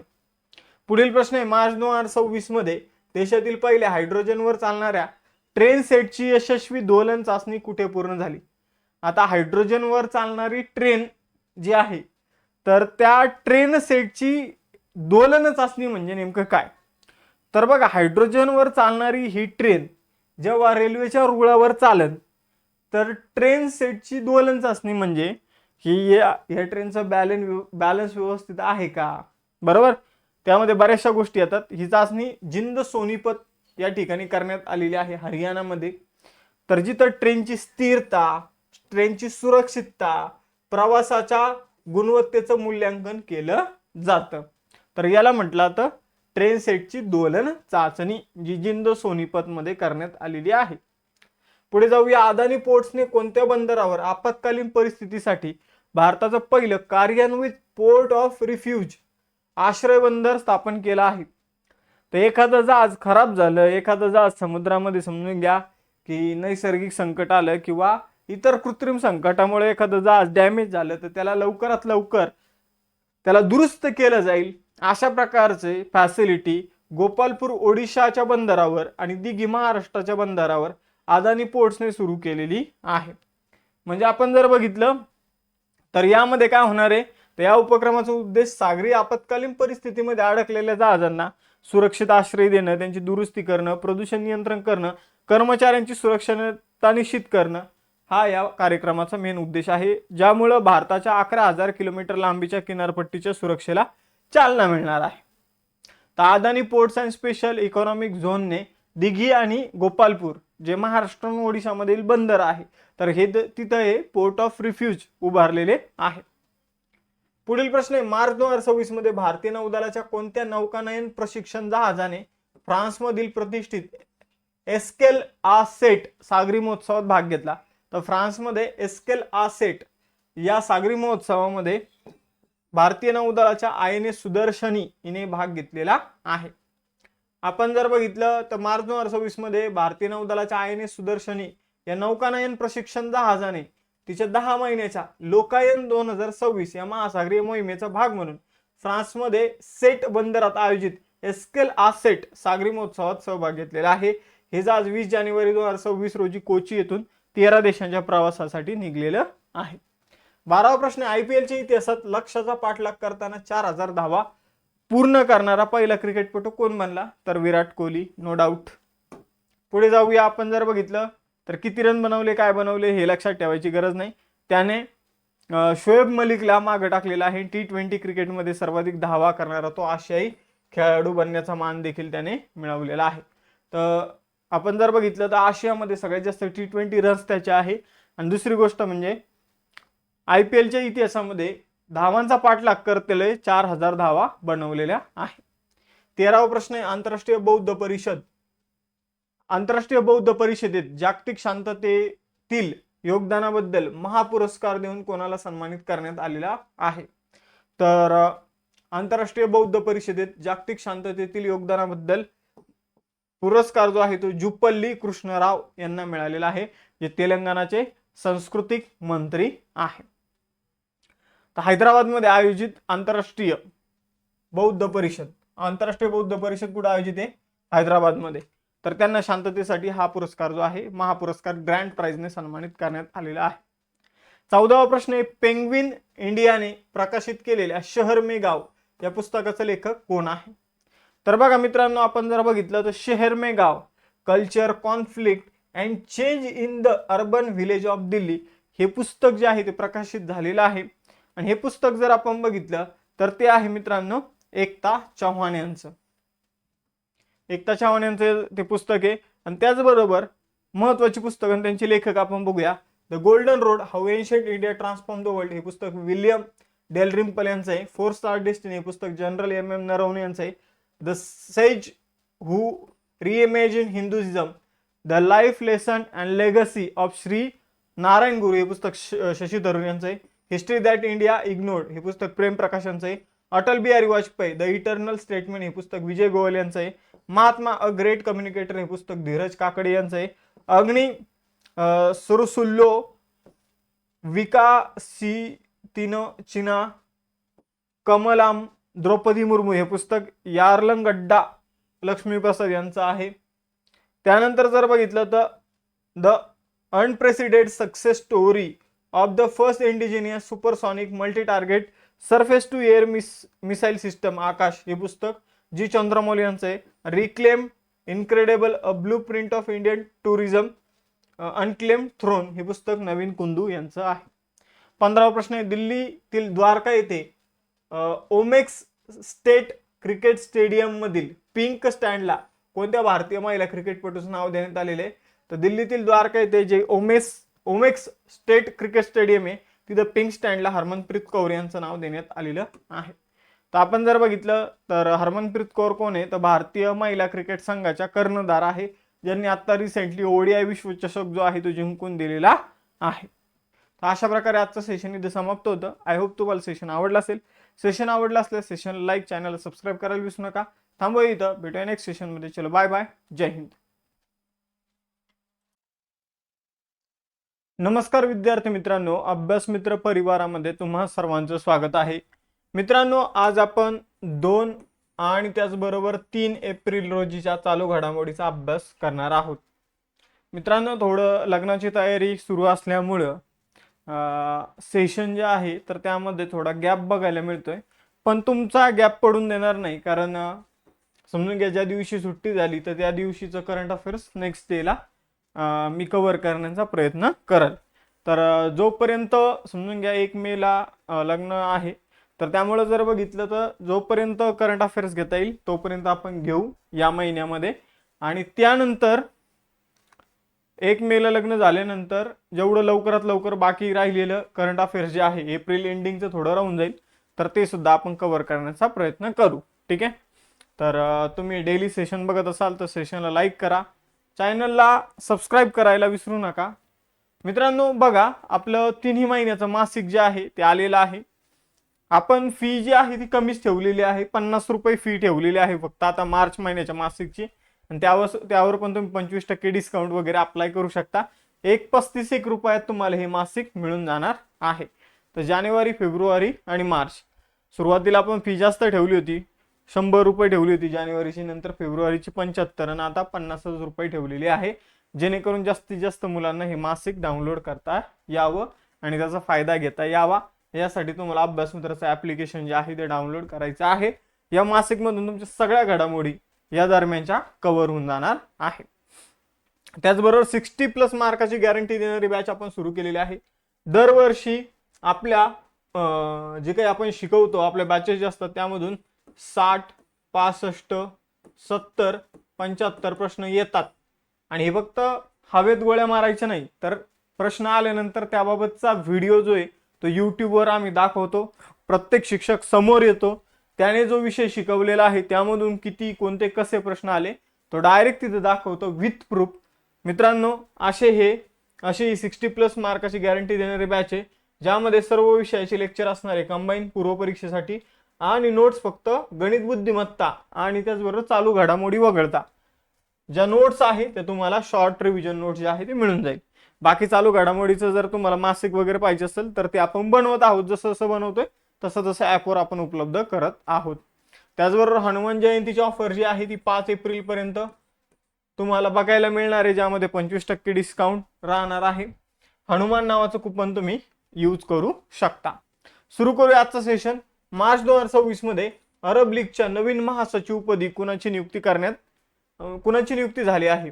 तर अरब लीगचे नवीन महासचिव बनलेले आहे मित्रांनो नबील फहमी. तर विद्यमान महासचिव आहे अहमद अबुल घीत, यांची जागा घेतलेली आहे इजिप्तचे माजी परराष्ट्र मंत्री नबील फहमी यांनी. यांची एकमताने निवड झालेली आहे. 1 जुलै 2026 रोजी ते पदभार स्वीकारणार आहेत. 5 वर्षाचा त्यांचा कालावधी असणार आहे. अरब लीगची स्थापना 22 मार्च 1945 मध्ये झाली. मुख्यालय इजिप्तमधील कैरो या ठिकाणी आहे.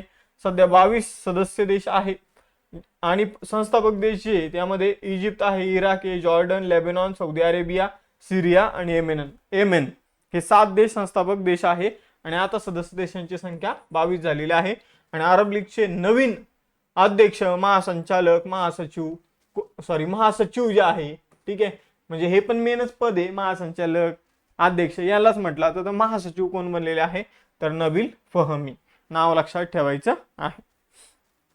मित्रांनो, महत्वाच्या आंतरराष्ट्रीय नियुक्त्या आपण इथे बघूया. आंतरराष्ट्रीय ऑलिम्पिक समितीचे उपाध्यक्ष कोण बनले? जुआन अँटोनियो समरांज. ब्रिटिश ब्रॉडकास्टिंग कॉर्पोरेशनचे नवीन महासंचालक मॅट ब्रिटिन. इराणचे नवीन सर्वोच्च नेते मोस्तफा खामेनी. आशिया ऑलिम्पिक परिषदेचे नवीन अध्यक्ष शेख जोआन बिन अहमद अल थानी. इंटरपोलचे नवीन अध्यक्ष लुकास फिलिप. संयुक्त राष्ट्र पर्यटन संघटनेच्या पहिल्या महिला महासचिव शेखा अल नवाईस. न्यू डेव्हलपमेंट बँकेचे नवनियुक्त उपाध्यक्ष डॉक्टर राजीव रंजन. आंतरराष्ट्रीय नाणेनिधीचे कार्यकारी संचालक उर्जित पटेल. आंतरराष्ट्रीय ऑलिम्पिक समितीच्या पहिल्या महिला अध्यक्ष क्रिस्टी कॉवेंट्री. आंतरराष्ट्रीय क्रिकेट परिषदेचे नवीन सीईओ संजोग गुप्ता. आंतरराष्ट्रीय नाणेनिधीचे प्रथम उपव्यवस्थापकीय संचालक डॅनियल कॅड्स आणि युनेस्कोचे नवीन महासंचालक खालेद अल एनानी. पुढे जाऊया दुसरा प्रश्न. वर्ल्ड आर्चरीने para archer of the year 2025 म्हणून कोणाला घोषित केलं? तर para archer of the year बनलेले आहे शीतल देवी. मित्रांनो, शीतल देवी या केवळ प्रतिष्ठित हा पुरस्कार जिंकणाऱ्या पहिल्या तीरंदाजच नाही तर ते जगातील पहिल्या हात नसलेल्या आंतरराष्ट्रीय महिला तीरंदाज देखील आहे. म्हणजे ह्या बाण ज्या आहे त्या पायाच्या साहाय्याने चालवतात. तर आपण जर बघितलं para archer of the year पुरस्कार जो आहे तो शीतल देवी यांना मिळालेला आहे आणि हात नसलेल्या महिलाला पहिल्यांदाच हा पुरस्कार जो आहे तो मिळालेला आहे. मित्रांनो, पॅरिस 2024 मध्ये पॅराऑलिम्पिक खेळामध्ये राकेश कुमार सोबत मिश्र सांघिक प्रकारामध्ये कांस्य पदक जिंकल्यानंतर आपण जर बघितलं तर जिंकल्यामुळं तिला हा सन्मान जो आहे तो सध्या मिळत आहे. मित्रांनो, तर लक्षात ठेवायचं आहे शीतल देवी नाव खूप फेमस आहे. जगातील पहिल्या हात नसलेल्या आंतरराष्ट्रीय महिला तीरंदाज आहे या शीतल देवी. या जम्मू काश्मीरच्या किश्तवार जिल्ह्यातील रहिवासी आहे. पुढे जाऊया. जल जीवन मिशन 2.0 अंतर्गत सुधारणांसाठी सामंजस्य करारावर स्वाक्षरी करणारं भारतातील 12वं राज्य कोणतं आहे? तर जल जीवन मिशन जे आहे मित्रांनो ते आपण 2019 मध्ये सुरू केलं होतं. ग्रामीण भागातील प्रत्येक व्यक्तीला पिण्याचं 55 लिटर पाणी उपलब्ध करून देण्यासाठी आपण हे सुरू केलं होतं. जे 2024 पर्यंत काय झालं तर कंप्लीट झालं. म्हणजे 2024 पर्यंत त्याचा कालावधी होता, 2024 पर्यंतचं गोल होतं, पण आपले टार्गेट काय अचीव झाले नाही. म्हणून आपण त्याला आता वाढवलेलं आहे, नाव दिलेलं आहे जल जीवन मिशन 2.0. मग आता याला जल जीवन मिशन 2.0 चा जो काही करार आहे त्यावर स्वाक्षरी करणार 12वं राज्य आहे मेघालय. तर एवढं आपल्याला फक्त इथं माहित असणं गरजेचं आहे. याला कधीपर्यंत वाढवण्यात आलेलं आहे? डिसेंबर 2028 पर्यंत याला वाढवण्यात आलेलं आहे. आणि याला आता जल जीवन मिशन 2.0 म्हटलं जाणार आहे. आणि 8.69 लाख कोटी रुपये इथं खर्च केले जाणार आहे. हा कराराचा मुख्य उद्देश काय तर ग्रामीण पाणी पुरवठा प्रणालीला अधिक प्रभावी, उत्तरदायी बनवणे. या अंतर्गत ग्रामपंचायती, ग्राम पाणी व स्वच्छता समित्यांना सक्षम करून स्थानिक पातळीवरील पाणी व्यवस्थापनाची जबाबदारी देण्यात येत आहे. तर मित्रांनो, हे जल जीवन मिशन जे आहे ते प्रामुख्याने कोणत्या भागासाठी आहे तर ग्रामीण भागासाठी आहे. ही गोष्ट लक्षात ठेवा. आपण 2.0 कधीपर्यंत वाढवलेले हे सुद्धा लक्षात ठेवा, 2028 पर्यंत वाढवलेलं आहे. आणि त्यासाठी जवळपास 8.5 लाख कोटी रुपये खर्च आपण करत आहोत. चौथा प्रश्न आहे. भारतीय रिझर्व्ह बँकेने 1 एप्रिल 2026 रोजी कोणता स्थापना दिवस साजरा केला? तर 1 एप्रिल 2026 रोजी रिझर्व्ह बँकेचा 91वा स्थापना दिवस सेलिब्रेट करण्यात आला. बघा मित्रांनो, आरबीआयचा ऍक्ट कधीचा आहे तर 1934 चा ऍक्ट आहे. आरबीआयची स्थापना या ऍक्ट नुसार कधी झालेली आहे तर या ऍक्ट नुसार 1 एप्रिल 1935 आरबीआयची काय आहे स्थापना आहे. मग आरबीआय जी आहे ती इंग्रजांनी स्थापन केली होती.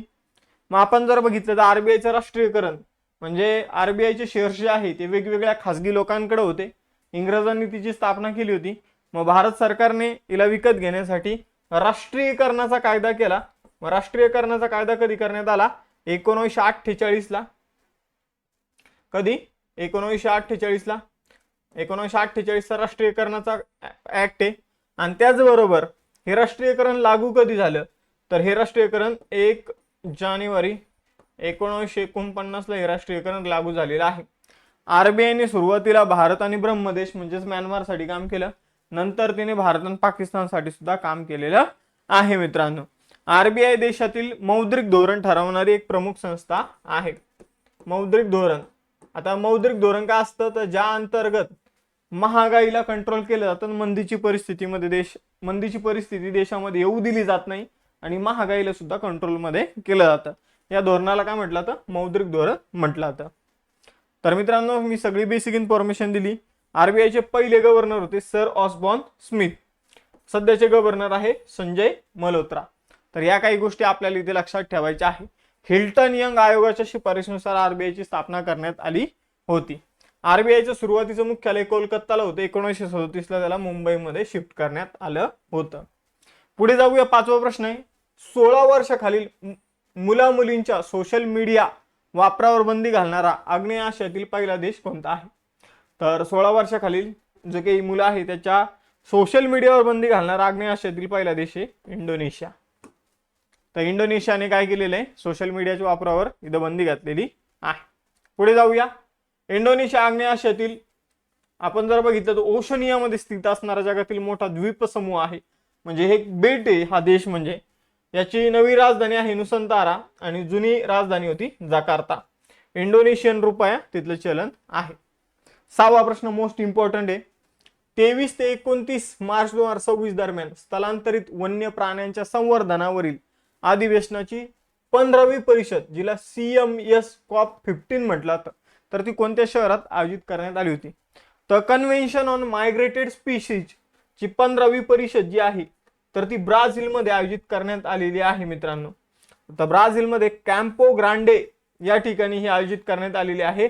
थीम आहे connecting nature to sustainable life. एवढं माहित असेल तर बस, आपल्याला यावर जर प्रश्न आला तर उत्तर द्यायचं. कारण मेन काय विचारलं तर परिषदेविषयी कितवी आहे? मग 15वी आहे. कुठं आयोजित झाली? ब्राझीलमध्ये. त्यानंतर जर बघितलं तर थीम काय? Connecting nature to sustainable life. एवढ्या बेसिक गोष्टी माहित असाव्या लागतात. पुढे जाऊया. ठीक आहे, तर आपण हे सगळ्या गोष्टी इथं बघितलेल्या आहे. पुढे जाऊया. 7वा प्रश्न. भारतीय नौदलाने मार्च 2026 मध्ये IMEX TTX 2026 हा IONS सागरी सराव कोणत्या ठिकाणी यशस्वीपणे पार पडला? तर IMEX 26 हा नौदलाचा युद्ध सराव जो आहे तो कोचीमध्ये पार पडलेला आहे. तर भारतीय नौदलाने कोची येथील सागरी युद्ध केंद्रात IMEX TTX 2026 नावाचा सागरी सराव आयोजित केलेला आहे. या सरावात Bangladesh, France, Indonesia, Kenya, Maldives, Mauritius, Myanmar, Seychelles, Singapore, Sri Lanka, Tanzania, Timor Leste या देशांचे प्रतिनिधी देखील सहभागी झाले होते. 8वा प्रश्न आहे. पंतप्रधान नरेंद्र मोदी यांनी श्री महावीर जैन आराधना केंद्रात नव्याने बांधलेल्या सम्राट संप्रती संग्रहालयाचं उद्घाटन कोणत्या ठिकाणी केलं? तर सम्राट संप्रती संग्रहालय जे आहे तर ते श्री महावीर जैन आराधना केंद्रात बांधलेलं आहे. सम्राट संप्रती जो आहे तर तो सम्राट अशोकाच्या मुलाचा मुलगा आहे आणि त्याच्या नावाने एक संग्रहालय जे आहे ते गांधीनगर गुजरातमध्ये महावीर जैन आराधना केंद्रामध्ये तयार करण्यात आलेलं आहे. तर मौर्य वंशाचा एक शक्तिशाली राजा होता संप्रती. तर नाव लक्षात ठेवा.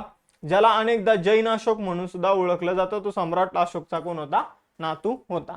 तर पंतप्रधानांनी 31 मार्च 2026 रोजी महावीर जयंतीच्या निमित्ताने गांधीनगरमधील कोबा या ठिकाणी काय केलं? सम्राट संप्रती संग्रहालयाचं उद्घाटन केलेलं आहे. पुढील प्रश्न आहे. आमदारांच्या कायदेविषयक कामकाजाचा आणि हस्तक्षेपाचा मागोवा घेण्यासाठी भारतातील पहिलं सार्वजनिक डिजिटल डेटाबेस प्लॅटफॉर्म MLAtrack.com कोणत्या राज्यात सुरू करण्यात आला? तर असे नवीन नवीन उपक्रम जे ते एकच राज्य सुरू करतं ते म्हणजे केरळ. तर केरळमध्ये असे उपक्रम सुरू होते. आपण जर बघितलं केरळ जे त्या भारतातले राज्य 10 वर्ष मागे आणि केरळ 10 वर्ष पुढे. तुम्ही नेहमी बघा चालू घडामोडीचे 15 प्रश्न असले तर काही ना काही केरळशी संबंधित असतं आणि काही ना काही इनोव्हेटिव्ह आपल्याला बघायला मिळतं. तर केरळच्या विधानसभेने जे आमदार लोक आहे तर त्यांना कायदेविषयक कामकाजाची सर्वसमावेशक माहिती देण्यासाठी MLAtrack.com नावाचं एक डिजिटल व्यासपीठ सुरू केलेलं आहे. पुढे जाऊया. 10वा प्रश्न. मार्च 2026 मध्ये एका दशकानंतर जम्प स्टार्ट तंत्रज्ञानाचा वापर करून लुप्तप्राय ग्रेट इंडियन बस्टर्डचे एक निरोगी पिल्लू कोणत्या ठिकाणी जन्माला आले? तर माळढोक नावाचा पक्षी जो प्रामुख्याने राजस्थानमध्ये आढळतो. मग एक जम्प स्टार्ट नावाचं तंत्रज्ञान वापरून हा पक्षी जो आहे तो बनवण्यात आलेला आहे. म्हणजे जसं DNA चा वापर करून त्याला तयार करण्यात आलेलं आहे. ठीक आहे. तर अशा प्रकारचा प्रयोग जो आहे तो कच्छ या ठिकाणी झालेला आहे आणि तिथे ग्रेट इंडियन बस्टर्डचं एक निरोगी पिल्लू जे आहे ते जन्माला आलेलं आहे. तर जम्प स्टार्ट तंत्रज्ञान हे अत्यंत कमी संख्येने जीव तयार करण्यासाठी कृत्रिम रेतन आणि इन विट्रो प्रजनन यासारख्या पद्धतीचा वापर केला जातो. आणि मग आपण जर बघितलं तर माळढोक हा पक्षी त्या तंत्रज्ञानाचा वापर करून कच्छ गुजरातमध्ये तयार करण्यात आलेला आहे. हा राजस्थानचा एक राज्य पक्षी माळढोक IUCNच्या लाल यादीमध्ये अत्यंत संकटग्रस्त सूचीमध्ये तो सूचीबद्ध आहे. पुढील प्रश्न आहे अमेरिकन मेजर लीग क्रिकेट मध्ये सामील होणारा पहिला भारतीय आंतरराष्ट्रीय खेळाडू कोण ठरला आहे? तर अमेरिकन मेजर लीग क्रिकेट मध्ये कोण समाविष्ट झालेले? रविचंद्रन अश्विन. आणि हा पहिला भारतीय खेळाडू आहे या लीग मध्ये सामील होणारा. त्याची टीम लक्षात घ्या, सॅन फ्रान्सिस्को युनिकॉर्न ही त्याची टीम आहे. कोणती टीम आहे? San Francisco unicorn. पुढे जाऊया 12वा प्रश्न. अमृत भारत स्टेशन योजनेअंतर्गत देशभरातील किती रेल्वे स्थानकांचे पुनरुज्जीवन आणि आधुनिकीकरण करण्याचे लक्ष ठेवण्यात आलेले? तर अमृत भारत स्टेशन स्कीम जी आहे तर या अंतर्गत आपल्या देशभरातील तब्बल 1338 रेल्वे स्थानकांचं पुनरुज्जीवन आणि आधुनिकीकरण करण्याचं इथं ठरवण्यात आलेलं आहे. ज्यामध्ये दिल्लीतील 13 प्रमुख रेल्वे स्थानक असतील आणि देशभरातील 1338 रेल्वे स्थानक असणार आहे. या प्रकल्पाचा उद्देश स्थानकांना आधुनिक सुविधांनी सुसज्ज आणि प्रवाशांसाठी आरामदायक बनवणे. 2022-23 मध्ये अमृत भारत स्टेशन योजना सुरू झाली होती. पुढील प्रश्न आहे मार्च 2026 मध्ये परराष्ट्र मंत्री डॉक्टर एस जयशंकर यांनी कोणत्या देशात G7 परराष्ट्र मंत्र्याच्या बैठकीत भाग घेतला? तर G7 परराष्ट्र मंत्र्याची बैठक फ्रान्समध्ये झाली होती मित्रांनो. तर आपण जर बघितलं तर फ्रान्समधील वॉक्स दे सेन या ठिकाणी G7 परराष्ट्र मंत्र्याची बैठक 26 ते 27 मार्च मध्ये झालेली आहे. ही बैठक फ्रान्सचे युरोप आणि परराष्ट्र व्यवहार मंत्री जीन नोएल बॅरो यांच्या निमंत्रणावरून आयोजित करण्यात आली होती. पुढील प्रश्न आहे स्पॅनिश पॅरा बॅडमिंटन इंटरनॅशनल 2026 मध्ये कोणत्या भारतीय पॅरालिम्पिक खेळाडूने 1 सुवर्ण आणि 2 रौप्य पदक एकूण 3 पदकं जिंकली? तर स्पॅनिश पॅरा बॅडमिंटन इंटरनॅशनल 2026 मध्ये प्रमोद भगत याने 1 सुवर्ण पदक आणि 2 रौप्य पदक जे आहे ती जिंकलेली आहे. तर प्रमोद भगत नाव लक्षात ठेवा. मनीष रामदास सोबत मिश्र दुहेरी प्रकाराने सुवर्ण पदक जिंकलं आणि त्याने काय केलेले तर 2 रौप्य पदक सुद्धा जिंकलेले आहे. 1 सुवर्ण आणि 2 रौप्य एवढंच लक्षात ठेवा. कोणासोबत जिंकलं हे नाही लक्षात ठेवलं तरी चालेल. पुढे जाऊया 15वा प्रश्न. भारतीय हवाई दल आपल्या MiG-29 लढाऊ विमानांमधील R-73 क्षेपणास्त्राच्या जागी कोणती नवीन क्षेपणास्त्र प्रणाली बसवणार आहे? तर आपण जर बघितलं तर अस्राम नावाची एक प्रणाली आहे संरक्षण प्रणाली. तर ती MiG-29 लढाऊ विमानात R-73 क्षेपणास्त्राच्या जागी बसवली जाणार आहे. तर advance short range air to air missile असं याचं नाव आहे आणि हे कुणाची जागा घेणार आहे? R-73 मिसाईलची जागा घेणार आहे. तर अस्राम जे आहे ते युरोपियन डिझाईन असलेलं कमी पल्ल्याचं हवेतून हवेत मारा करणारं क्षेपणास्त्र आहे जे युरोपियन संरक्षण कंपनी MBD ने तयार केलेलं आहे. त्याचा पल्ला 25 किलोमीटर पेक्षा जास्त असून तो सोव्हिएतकालीन R-73 क्षेपणास्त्राच्या पल्ल्याच्या दुपटीहून अधिक आहे. मित्रांनो आता आपण 3 एप्रिल रोजीच्या चालू घडामोडीचा अभ्यास करूया. आपण 3ही महिन्याचं मासिक जे आहे ते आपल्या ॲपवर उपलब्ध करून दिलेले, तिथून तुम्ही ते डाउनलोड करू शकता. प्लस कंबाईनची 60+ मार्काची गॅरंटी देणारे बॅच आम्ही तुम्हाला उपलब्ध करून देतोय, ज्यामध्ये जेवढे लेक्चर दिले तेवढेच करा, परफेक्ट करा. 100% 60+ मार्क तुमचे कुठे गेले नाही. आपण जर बघितलं हनुमान जयंतीची ऑफर आहे, 25% ऑफ आहे इतर सर्व बॅचेसवर. आपण जर बघितलं 60+ मार्कची बॅच जी ती 999 ला कमीत कमी फी मध्ये तुम्हाला उपलब्ध राहणार आहे 5 एप्रिल पर्यंत. त्यानंतर तिची फी हळूहळू वाढत जाऊन 1,500 पर्यंत जाणार आहे. पण इतर जे आपल्या बॅचेस आहे त्यावर तुम्हाला डिस्काउंट बघायला मिळेल 25%. पुढे जाऊया 3 एप्रिलचे आता सगळे प्रश्न आपण इथं बघून घेऊया, सगळ्या चालू घडामोडी कव्हर करू. तर प्रश्न क्रमांक 1 मियामी ओपन टेनिस 2026 मध्ये पुरुष एकेरीचे विजेतेपद जिंकून सनशाईन डबल कोणी पूर्ण केलेला आहे? तर सनशाईन डबल म्हणजे समजून घ्या की जे काही टेनिस हार्ड कोर्टवर खेळलं जातं. हार्ड कोर्ट म्हणजे काय असतं? तर अशी मॅट असते, मॅट टाकलेली असते. टेनिस 3 प्रकारात खेळलं जातं. एक म्हणजे लाल मातीवर, दुसरं घासाच्या ग्राउंडवर आणि तिसरं म्हणजे मॅट टाकलेली असते, तर त्या मॅटवर खेळवलं जातं. तर त्याला म्हटलं आता हार्ड कोर्ट.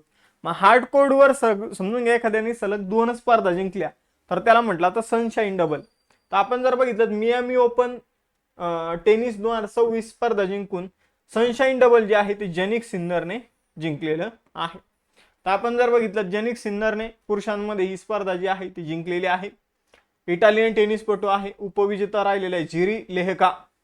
आणि सनशाईन डबल म्हणजे काय मी तुम्हाला सांगितलं त्या अगोदर त्याने इंडियन वेल्स ओपन ही स्पर्धा जिंकली होती. महिलांमध्ये अरिना सबलेंका जी बेलारुशी तिने ही स्पर्धा जिंकलेली आहे. आता रिसेंटली झालेल्या सगळ्या स्पर्धांची विजेते बघूया. ऑस्ट्रेलियन ओपन 2026 महिलांमध्ये कोणी जिंकली? एलेना रायबकिनाने जिंकली, जी कझाकिस्तानची. तिने अरिना सबलेंकाला हरवलं होतं. आणि पुरुषांमध्ये ऑस्ट्रेलियन ओपन कोणी जिंकलं होतं? तर कार्लोस अल्कराजने जिंकलेलं आहे स्पेनच्या. पुढे जाऊया WPL वुमन्स प्रीमियर लीग RCBने जिंकली. 87 वरिष्ठ राष्ट्रीय बॅडमिंटन चॅम्पियनशिप 2025 महिला एकेरीचं विजेतेपद सूर्य करिश्मा तामिरी हिने जिंकलं. Indian open super 750 badminton tournament 2026 पुरुषांमध्ये लिन चुन ई याने जिंकलेले आहे, तैवानचा खेळाडू आहे. 79वी संतोष ट्रॉफी जी आहे ती सर्व्हिसेसने जिंकलेली आहे. 500 एकेरी सामने जिंकणारी पहिली भारतीय बॅडमिंटनपटू आणि जगातील 6वी खेळाडू PV सिंधू आहे.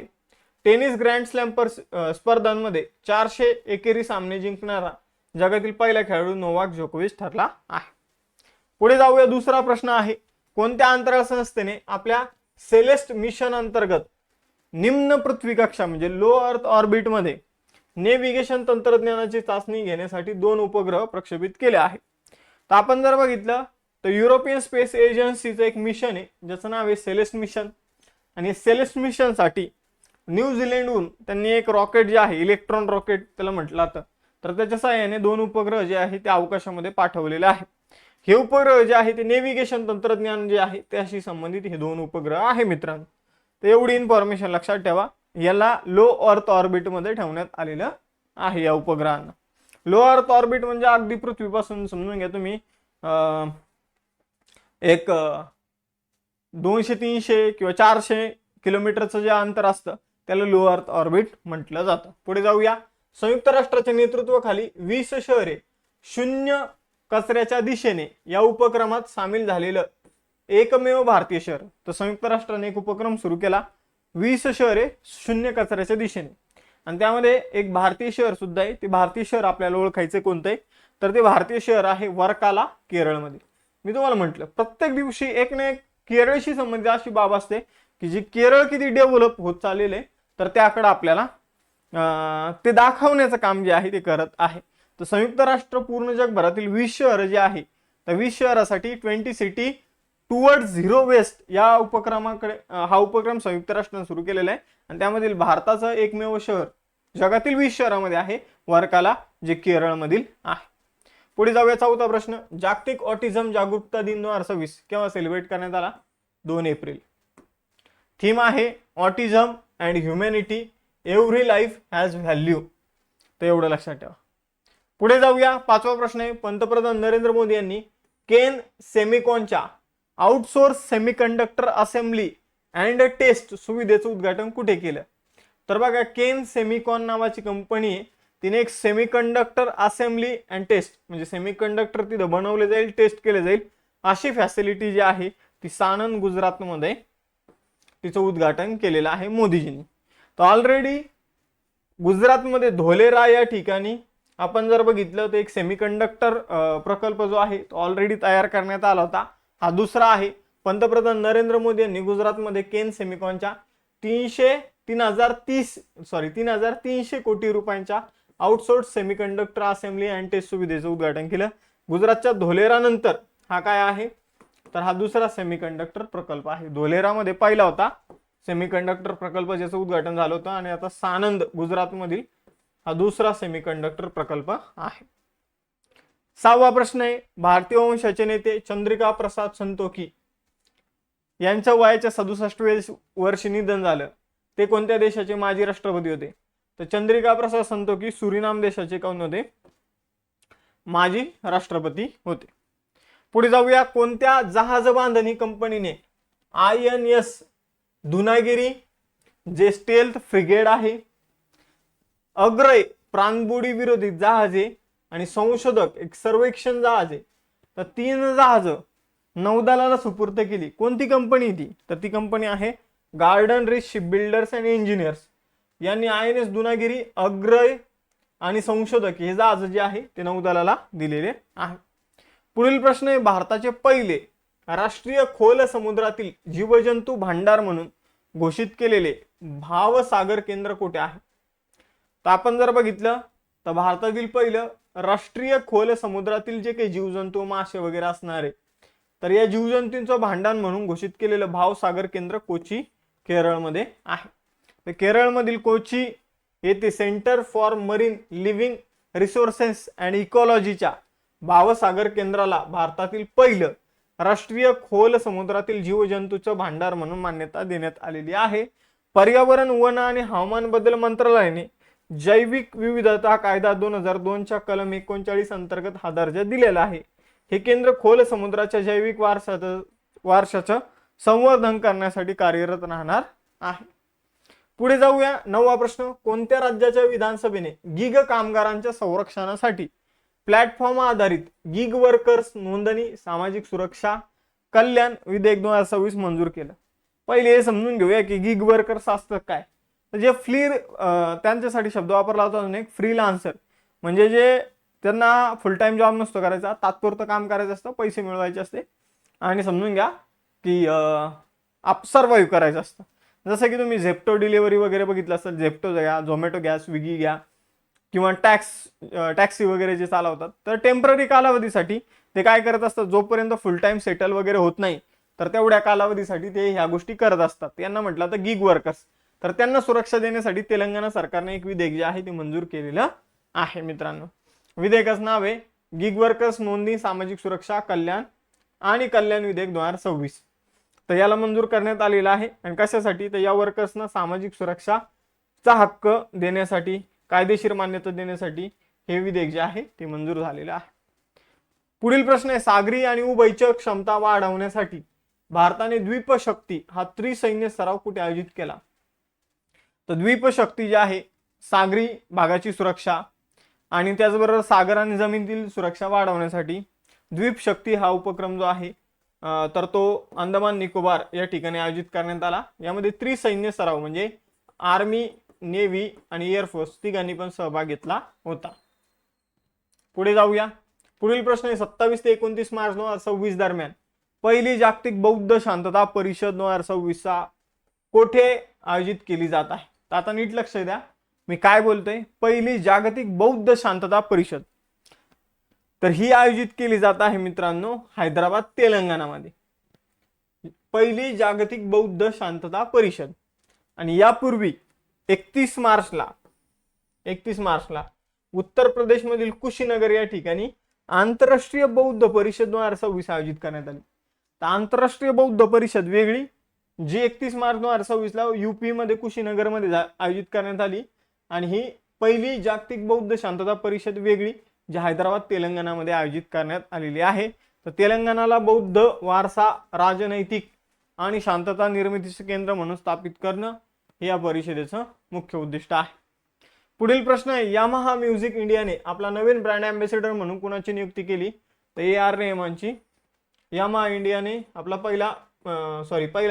आपला म्युझिक ब्रँड अँबॅसेडर म्हणून AR रेहमानला नियुक्त केलेला आहे. आता महत्वाचे ब्रँड अँबॅसेडर आपण इथे बघूया.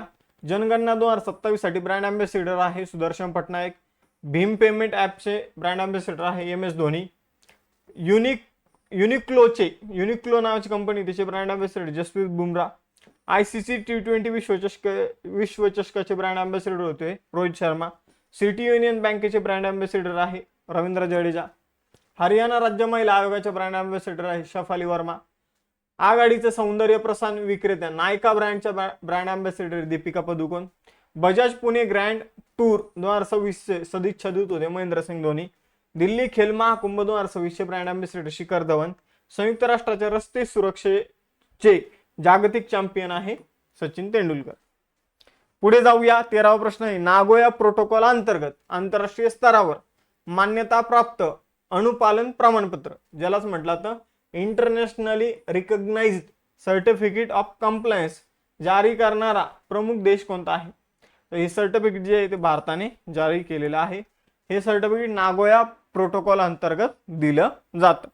नागोया प्रोटोकॉल जो आहे तो बायोडायव्हर्सिटीशी संबंधित एक प्रोटोकॉल किंवा एक करार आहे, जो अनुवंशिक संसाधनाच्या उपलब्धतेचे, जे काही एखाद्या देशामध्ये जे काही वर्षानुवर्ष एखादी गोष्ट तयार झालेली असेल तर तिचे नियमन आणि त्याच्या वापरामुळे मिळणाऱ्या लाभांचं न्याय आणि समान वितरण सुनिश्चित करतो. हा याचा मुख्य उद्देश नागोया प्रोटोकॉलचा.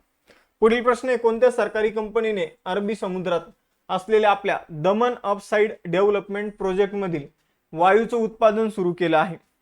तर बघा, दमन अपसाइड डेव्हलपमेंट प्रोजेक्ट मध्ये वायूचं उत्पादन जे आहे अरबी समुद्रामध्ये, हा एक प्रकल्प आहे. ONGC oil and natural gas, तेल आणि नैसर्गिक वायू महामंडळ corporation, oil and natural gas corporation ONGC ने इथं वायूचं उत्पादन जे आहे ते सुरू केलेलं आहे. मित्रांनो, ONGC ची स्थापना 14 ऑगस्ट 1956 मध्ये करण्यात आली. डेहराडून उत्तराखंड मध्ये हिचं मुख्यालय आहे. हा उत्पादित गॅस जो आहे तो गुजरात मधील हाजिरा प्लांट मध्ये पाठवला जाणार आहे. तिथं त्याला काय केलं जाणार आहे, तर त्यावर प्रक्रिया करून मग पुढे जाऊन त्याला वितरित केलं जाणार आहे. तर $1 बिलियन दमन अपसाइड डेव्हलपमेंट प्रकल्प आहे, ज्याच्या प्लॅटफॉर्म B12 आणि 24P वरून गॅसचं व्यावसायिक उत्पादन जे आहे ते सुरू झालेलं आहे. पुढील प्रश्न आहे, केंद्र सरकारने PM E-ड्राईव्ह योजनेअंतर्गत इलेक्ट्रिक दुचाकीवरील अनुदानाची मुदतवाढ कधीपर्यंत दिली आहे? तर E2 व्हीलर्स वरील अनुदानाची मुदतवाढ जी आहे ती 31 मार्च 2026 पर्यंत होती. आता तिला 31 जुलै 2026 पर्यंत करण्यात आलेलं आहे. तर PM E-ड्राईव्ह योजना एक सुरू झालेली आहे, ज्यामध्ये इलेक्ट्रॉनिक वाहन घेत असेल तर सरकार अनुदान देतं आणि मग त्या अनुदानाची स्कीम जी आहे ती 31 मार्चला संपणार होती, पण तिला आता वाढून 31 जुलै 2026 करण्यात आलेलं आहे. अशा प्रकारे आजचं आपलं सेशन इथे समाप्त झालं. आय होप तुम्हाला सेशन आवडलं असेल. सेशनला लाईक करा, चॅनल सबस्क्राईब करा. मासिक डाउनलोड करण्यासाठी अभ्यास मित्र ॲप आणि बॅचेस जॉईन करण्यासाठी ॲप डाउनलोड करायला विसरू नका. धन्यवाद. भेटूया नेक्स्ट सेशन मध्ये. चलो बाय बाय. जय हिंद.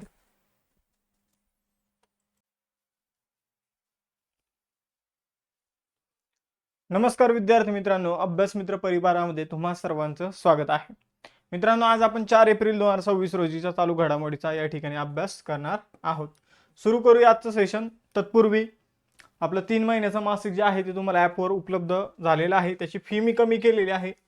50 रुपयामध्ये तुम्हाला हे मासिक मिळणार आहे. त्यामध्ये पण तुम्ही कुपन वगैरे अप्लाय करून एक 35 ते 40 रुपयामध्येच हे मासिक जे आहे ते मिळवू शकता. त्याचबरोबर आपण कंबाईनसाठी 60+ मार्काची गॅरंटी देणारे बॅच सुरू केलेली आहे. त्याचबरोबर जर बघितलं तर या ठिकाणी आपण हनुमान जयंती निमित्ताने एक स्पेशल ऑफर सुरू केलेली, ज्यामध्ये 25% डिस्काउंट तुम्हाला बघायला मिळणार आहे प्रत्येक कोर्सेसवर. आजच्या सेशनचा पहिला क्वेश्चन आहे, नागरी हवाई वाहतूक महासंचालनालयच्या नव्या महासंचालकपदी कुणाची नियुक्ती झाली? तर नागरी हवाई वाहतूक महासंचालनालय जे आहे त्याच्या नव्या महासंचालकपदी वीर विक्रम यादव यांची नियुक्ती झालेली आहे. त्यांनी कुणाची जागा घेतली? तर फैज अहमद किदवई यांची त्यांनी जागा घेतलेली आहे. तर केंद्र सरकारने वीर विक्रम यादव यांची नागरी हवाई वाहतूक महासंचालनालयाच्या नवीन महासंचालकपदी नियुक्ती केलेली आहे. ते फैज अहमद किदवई यांची जागा घेणार आहे.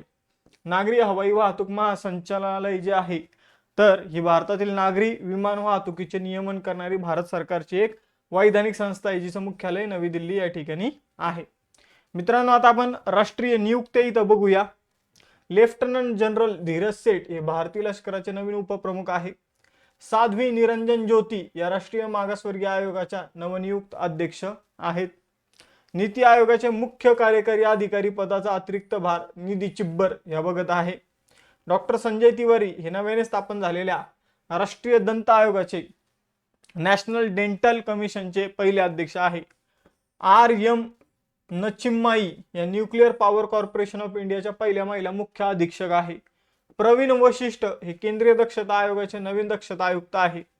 शत्रुजीत सिंग कपूर हे इंडो तिबेटियन बॉर्डर पोलीस फोर्सचे नवे महासंचालक आहेत. राकेश अग्रवाल जे आहे मित्रांनो, तर ते राष्ट्रीय अन्वेषण संस्थेचे नवीन महासंचालक आहे. केंद्रीय माहिती आयोगाचे नवीन मुख्य माहिती आयुक्त राजकुमार गोयल हे आहे.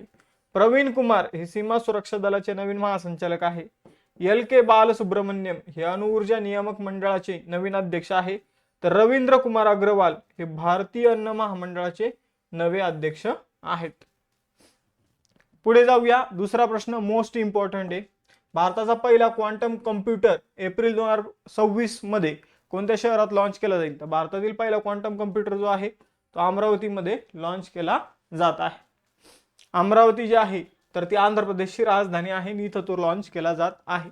14 एप्रिल 2026 रोजी अमरावती येथे भारतातील पहिला क्वांटम कम्प्युटर जो आहे तो लॉन्च केला जाणार आहे.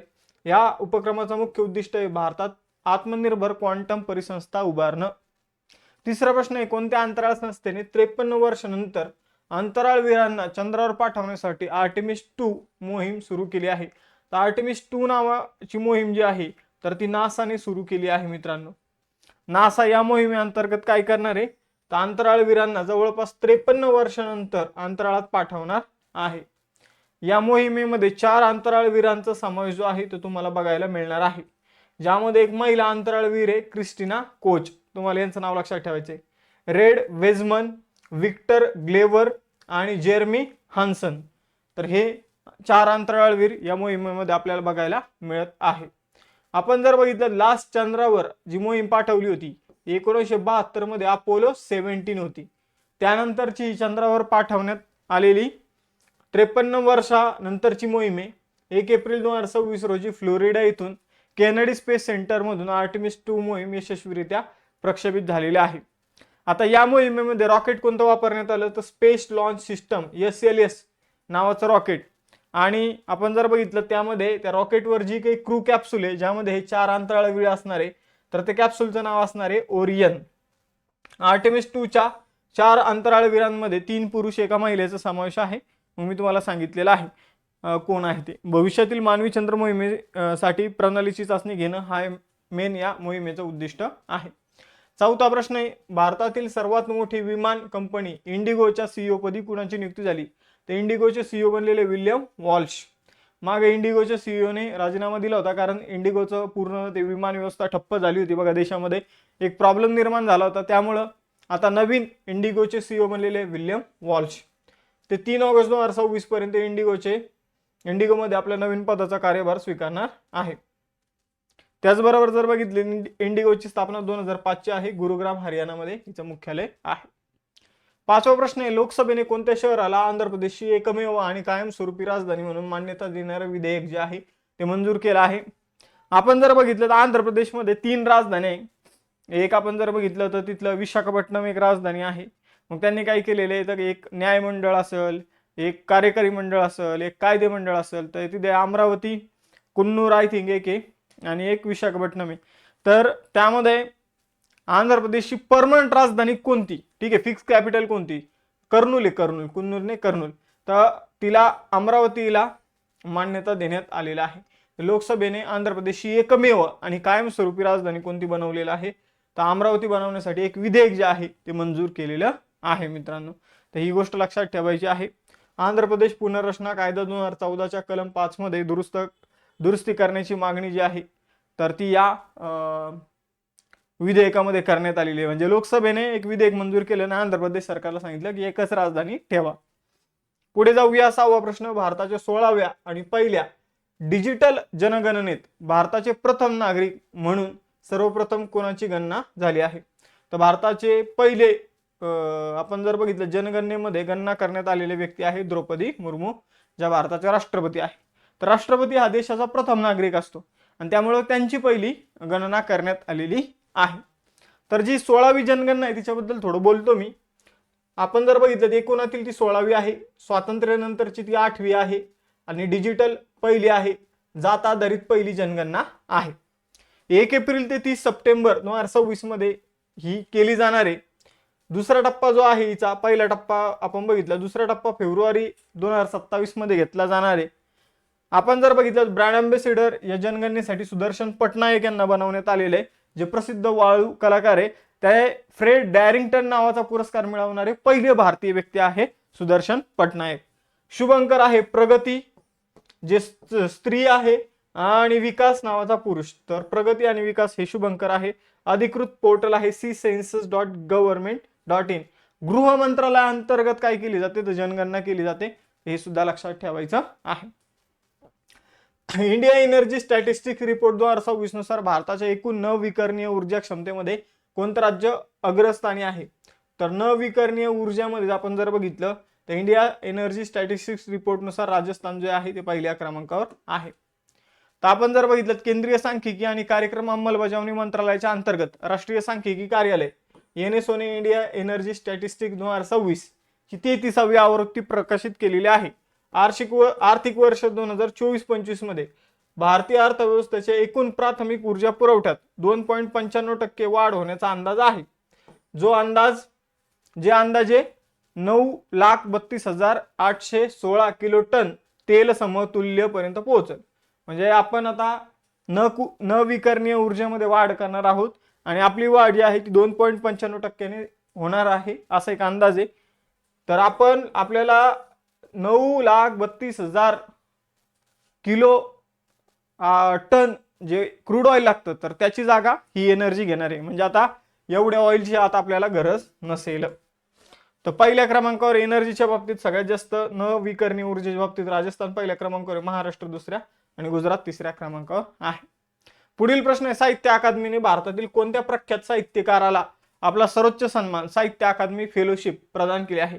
तर साहित्य अकादमी फेलोशिप जो आहे साहित्य अकादमी मार्फत दिला जाणारा पुरस्कार आहे तो डॉक्टर प्रतिभा राय ज्या ओडिया लेखक आहे, लक्ष्मी खिलानी ज्या सिंधी कथाकार आहे, आणि अब्दुस समद उर्दू लेखक आहे. तर वरील तिघांना ही साहित्य अकादमी फेलोशिप देण्यात आलेली आहे मित्रांनो. तर साहित्य अकादमी मार्फत दिला जाणारा तो सर्वोच्च पुरस्कार आहे. 2026 जापानीज ग्रँड प्रिक्स या फॉर्म्युला 1 शर्यतीचं विजेतेपद कोणी पटकावलेलं आहे? तर 2026 मध्ये Japanese grand prix formula 1 race जी आहे ती किमी अँटोनेली यांनी जिंकलेली आहे. ही स्पर्धा जिंकणारा फक्त तो 20 वर्षाचा खेळाडू आहे मित्रांनो. सर्वात तरुण खेळाडू आहे ज्याने फॉर्म्युला 1 रेस जिंकलेली आहे. तर मर्सिडीजचा 19 वर्षीय ड्रायव्हर आहे, 20 पण म्हटलं मी, तर तो 19 वर्षाचाच आहे. 19 वर्षीय इटालियन ड्रायव्हर आहे किमी अँटोनेली.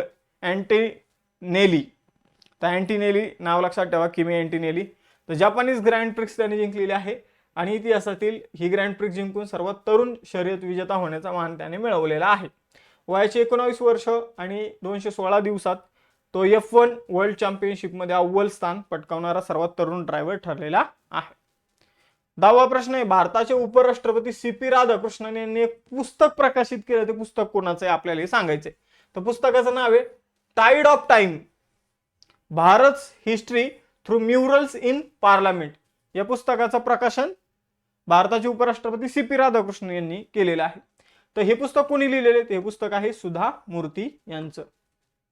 पुढे जाऊया. 11वा प्रश्न आहे, डोंगराळ राज्यातील पायाभूत सुविधा आणि आर्थिक आव्हानांना सामोरं जाण्यासाठी केंद्र सरकारने 2026-27 या आर्थिक वर्षा अंतर्गत कोणती योजना सुरू केली? तर जे डोंगराळ राज्य आहे त्यासाठी केंद्र सरकारने प्राईड ऑफ हिल्स नावाची योजना सुरू केली आहे. ज्या योजनेअंतर्गत 25,000 कोटी रुपयांची मदत जी आहे ती डोंगराळ राज्यांना दिली जाणार आहे.